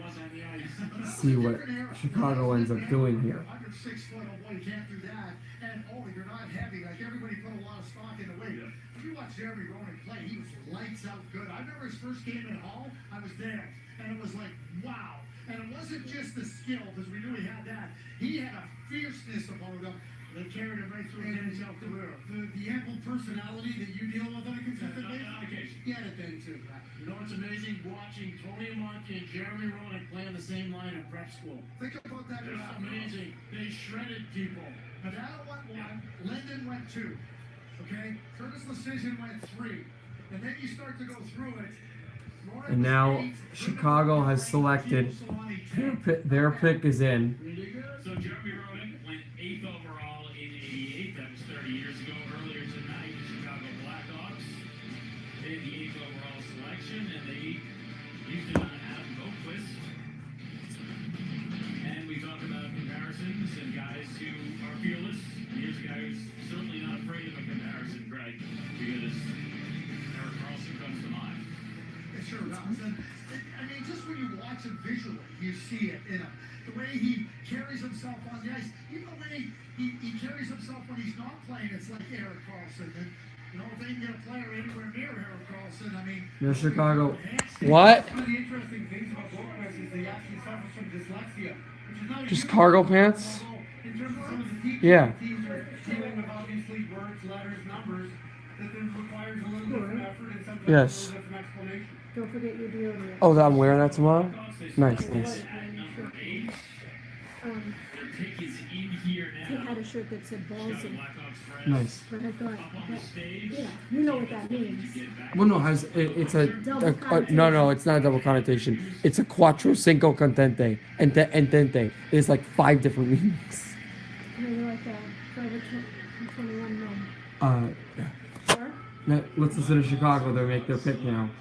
From Drummondville, Nicholas Beaudin. Beaudin, another defenseman. They decide not to go offense here. They want to stabilize their back end. Does Chicago. Good decision, however, with their last pick of the night. Beaudin is another Canadian. And a really quick, nifty player, one of the best stick handlers in the draft. It's going to take some time for him to get to the National Hockey League level. But this is definitely the place you want him to be. Coach Quenville will coach him up well. And a good pick, good place now for Chicago as Beaudin comes to the stage to get his jersey. And the Rangers will now get their pick, last pick of the night, at pick number 28. Big mover over the course of this season. He moved up 31 slots from our mid-season rankings at number 70 all the way to number 39, and there were some scouts that had him as a potential first-round pick. And it goes to what Chicago needs to do. They need to build their base in the back, and they know they're getting a little older. They're losing some guys. They've traded some guys. This is only going to help. I'll go back to Joe Quenville. Get to a puck, make the right decision, and then be able to execute it. Boquist did it, and now they get Baudouin, who does exactly the same thing. 3 of the 10 scouts we surveyed had him in their top. So now the Rangers are on the clock. So he was in the top 30. And they took a defenseman with DeAndre Miller. Number 27 and And prior to that, in Chicago that he was certainly on the blue line. They went out, they got a took defenseman at number an 8, offensive another player defenseman here, and the trend as well, continues, as we talked about, these the Russian forward project. 6 feet. Quinn Hughes taking number 7, the American heading up. Sandin's still available. Boquist So is McLeod. by Stan Bowman, who's now And so is Wild. All right, Liam, thank you. 2 offensive defensemen are the way you go here with your 2 first-round picks. Take me through Nicholas Baudin and what made him a choice here late in this first round. He really came on strong this year. I thought, especially the second half of the year, had a chance to see him play in the And playoffs. it's 2:40 on the clock for the Rangers pick here in 28. Toronto's behind them at 29. And Detroit, who had the pick from the Tatar trade with Vegas, has pick number 30 behind that. So we loved his overall game. And what's the biggest difference between his game versus who you chose at number 8, Adam Boquist, another defenseman? Yeah, Adam's got elite offensive ability. You know, he compares himself to Erik Karlsson, and I think style-wise, they play a very similar game. So he's a right-hander, Nicholas is a left-hander. So we've got 2 great defensemen in the future. Well, one of the biggest issues for the Blackhawks this year was the uncertainty surrounding Corey Crawford, out since after Christmas with that upper body injury. Can you give us an update on if you expect him to be ready to go for the start of this season? We do expect him to. It was obviously tough losing him last year. He's a huge part of our team. But things are looking better, and And the Rangers have just selected their last pick of the first round. This is the pick that they had. The first pick, of course, was their own. The second pick was the Rick Nash Bruins pick, which was traded away to Ottawa as they traded up to take Ottawa's from Pittsburgh from the Derek Brassard trade. Now this is from the JT Miller, Brian McDonough trade that the Rangers now have this pick, which they just selected. At pick 9, took Vitaly Kravtsov, to add an element of offense to their team, and then later on, traded up to number 22. Some size, got some athleticism with DeAndre Miller, a player out of Minnesota. Now Rangers. Now the Rangers set up for their 3rd pick of the night. To get one more rookie in day number 1. Well, perhaps they're eager. They are eager. If they're this eager, is there a player in mind that you think I they still could? can't believe Wally Wild hasn't been picked. I'm really I'll tell you what, who's not having a good day right now is Joe Valeno. He's an exceptional player by Hockey Canada for entry, and the Quebec League is a 15-year-old. Didn't put up high-end offense, but is a real solid character, 2-way player. Doesn't have a lot of wow factor in his game, but it's wow to me that he hasn't gone and we're late in the first round. Any reason that you can see why he wouldn't have been selected at this point? McLeod's still there, Wild as well as Delano. A lot of good players. And the Rangers setting up to just take that 1 pick now. And let's listen in. They're making their pick. From Luleå, Swedish Hockey League, Niels Lundqvist. And another Lundqvist taken by the Rangers. Another Swede, not spelt the same way as their goaltender, however. But he's a defenseman, a mobile one, on the smaller side, but a speedy guy. And a good pick by New York for their 3rd pick of the night. All surprising picks, none that everybody would have expected. But the Rangers knew what they wanted. They want young, quick players that establish a tone. That was the symbol of the draft. And they're getting that time and time again. Sounds a little differently. It's KVIST, not QUI. Was named the best defenseman in the 2nd division, the Swedish Junior League this year. To point out he was number And 36 on our list. Niels Lundqvist will now be drafted by the Rangers. He will take the hat and the jersey, and New York will, in all probability, be done for the night as Toronto now is on the clock. The two teams behind Toronto are the last two teams in day number one in the first round. Toronto and the Detroit, and the defending champion Washington Capitals behind them. But he just kept showing a potential and a capability. And this will be Toronto's first pick of the night, and in all probability only, after they traded down to get the third rounder and that pick from St. Louis. New York Rangers started the night with 3 first-round picks. They made a move, but they still finished up with 3 first-round picks. At number 9, they took Vitaly Kravtsov.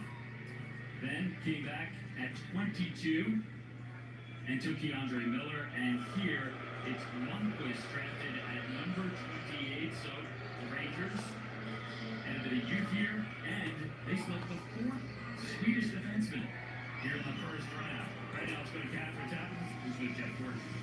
All right, Liam, Jeff, you had 3 first-round picks. You made a couple moves. You acquired 2 great players. What was the philosophy coming into today's approach? I mean, we were trying to get the best players we could. We got 3 players that are pretty high on our list. So now 2:40 on the clock for Toronto now. You know what they need? In all probability, probably would look for some type of defenseman. Maybe, possibly, they could take. I think if you're watching the games, it's fast, it's puck moving. You could take McLeod, even though he's a center, but you could also take Wild. Lots of great players to take. It's interesting to see who Toronto's going to take here. We like our list. We think it's deep. We think there's a lot of players left. They have a lot of vital decisions that need to be made and need to be made right. Does Toronto? Making the transition here from the NCAA, his first NHL draft. What have you seen from him so far? Oh, he fits right in. Less than 2 minutes on the clock. Toronto stays in. Still hasn't made their pick yet.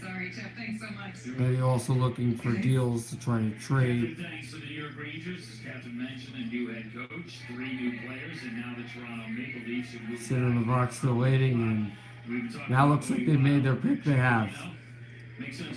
Toronto's pick is in. You look at Veleno, Wild, McLeod also. The concern about him is doesn't have high-end offense, but in terms of character, being able to play a strong two-way game, and as we say, declared an exceptional player, which sometimes becomes a burden for a 15-year-old. But nevertheless, he gained early entry to the Quebec Major Junior Hockey League. We'll see if Toronto is going to take. If they're going to take Wild, McLeod, Veleno, or even take a guy like Sandy, the Swede. And then they go number 1. Then they go Sean Day, who the New York Ranger prospect, who obviously went from third round, and now Joe Veleno who drops. So and again, it's all. At the end of the day, it's all window dressing. Where you get picked is what you make of it. And if you know what you're getting in Joe Veleno, he's an industrious, hardworking player. Plays in the middle of the ice. He's not a top line player. But if that's what you want and that's what you feel that you're getting, then just go and make the pick.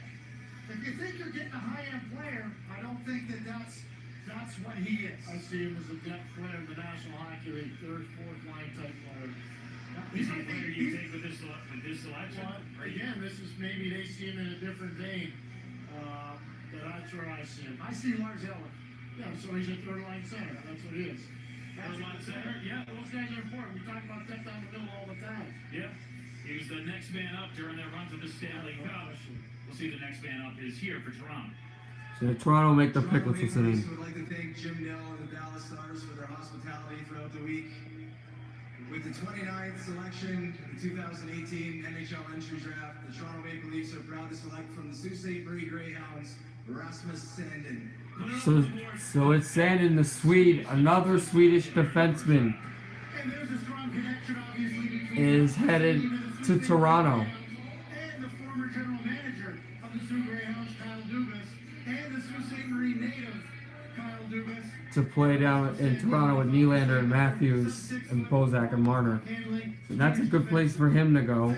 And he's going to be off the board in the first round with only 2 picks to go after this is all finalized. Detroit will be on the clock, and Washington will wait behind them. He's got a good closing shot.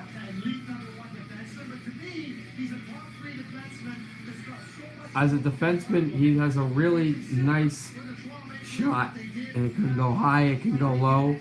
He's got to work on skating and how small he is, but those are things that can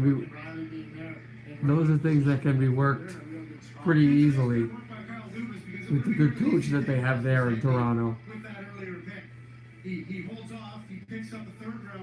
And it's a wonderful selection for the Maple Leafs. As we now look on, as Detroit is now on the clock, right at the end of the draft. Late in the first round, he puts on the sweater for the first time. He is now a member of the Toronto Maple Leafs. 29 picks down, just 2 remain. And Detroit has a Tatar pick. They set up for their second pick.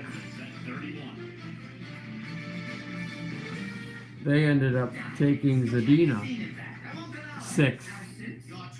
Now they set up for another pick with the 30th selection. For maximum efficiency, 360-degree surveillance, and dual touchscreens to avoid conflicts. That might be nice. Get to the Chrysler Pacifica Incredible Sales Event. See Disney Pixar's Incredibles 2 in theaters June 15th. You may now thank me.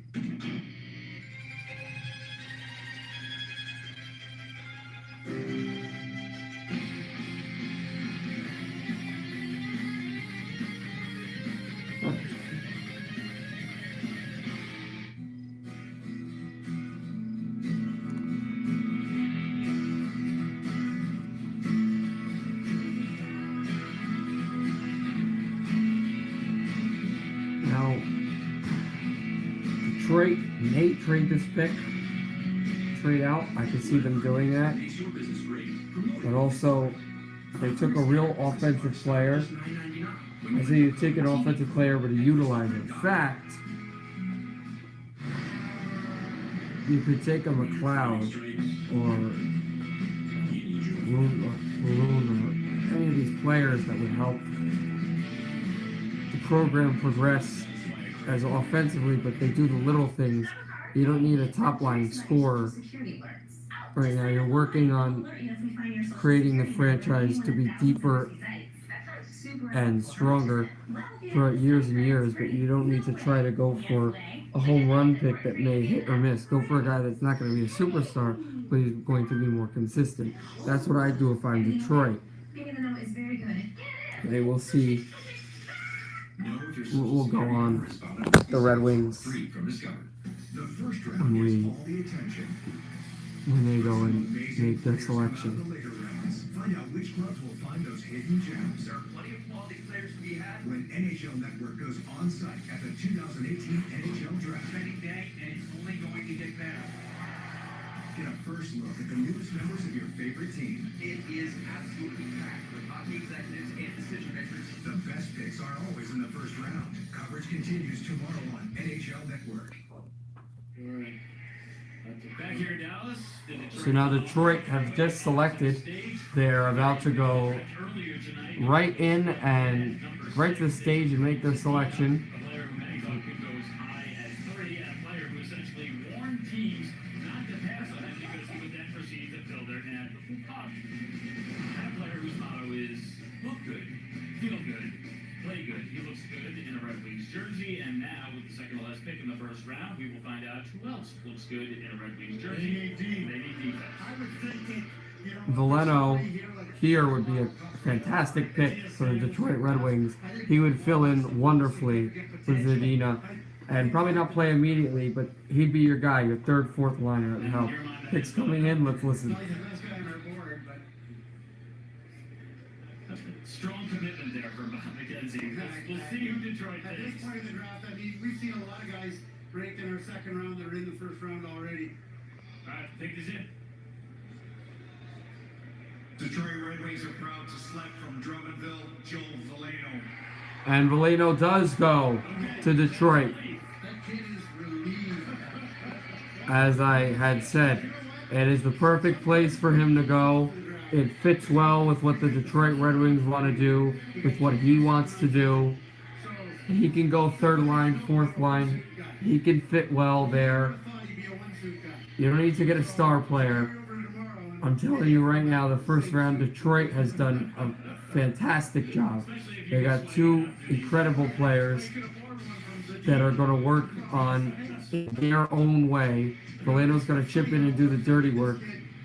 And after this, Zadina's going to score. So these are both players that are going to impact this team as soon as possible. And now Detroit has really become an impactful team in this draft and in the league as we set up here. As we waited for the last pick of this first round and of tonight. And it belongs to the defending world champs, the Washington Capitals.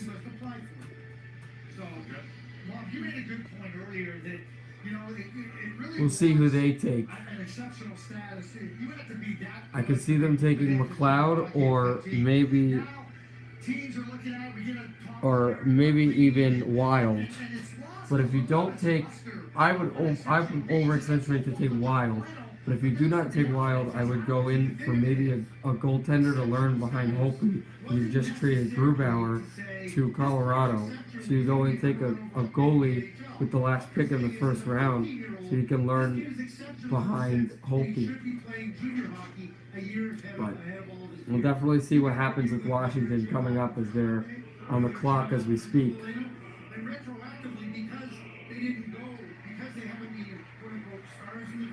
Like McDavid, like Tavares, like Aaron Ekblad, you know, it is pause to consider. I've always thought, honestly, for whatever benefits you accrue by being 15 years old and getting a year early to major junior hockey, the burden and in some instances, that extra year, it's better to take the extra year. And the booze coming out for the Red Wings back again.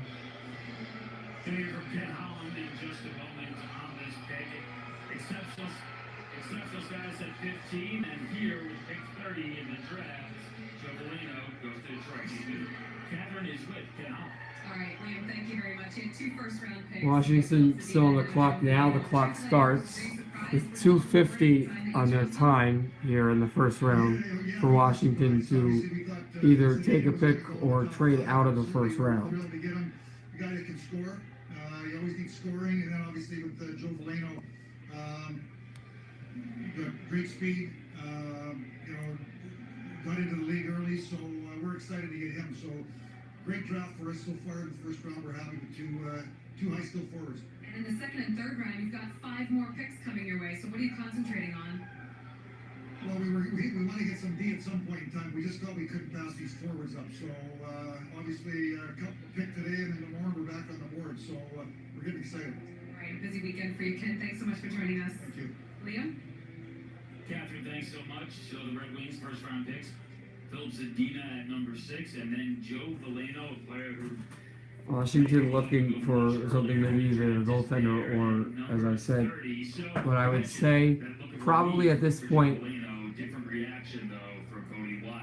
Wild is a guy that would be a perfect fit for Washington. And speaking of, their pick is in. They have just selected, and the nightcap for the first round is right about to happen in any second now, as the defending champs are getting ready to take one player out to end this first round. the final pick in the first round, and it belongs to the Stanley Cup champion Washington Capitals. This was the scene in Vegas. Alexander Ovechkin finally hoisting the Stanley Cup. It took a long time, so you knew he wasn't going to let it go. The party continued.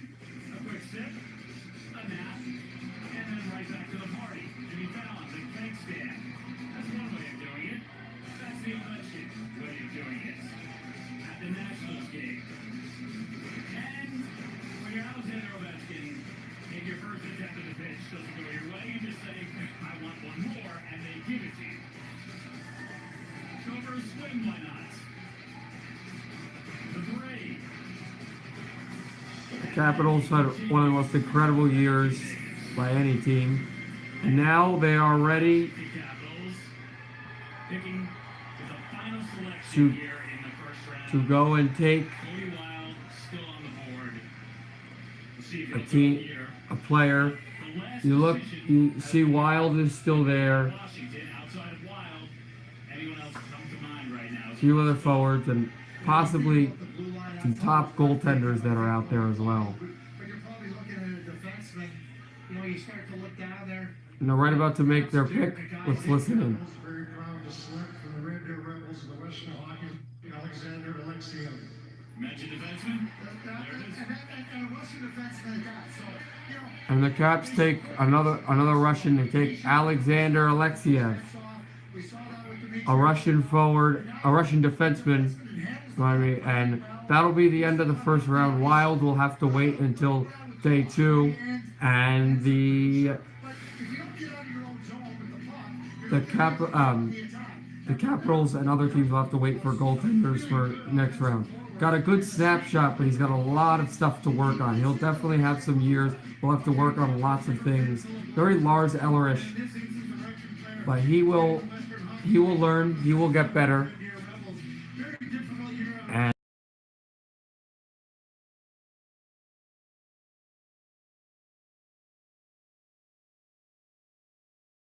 you have a good day. Guy 6'4", All right. almost 200 pounds. We had him at number 30 on our board, and he goes.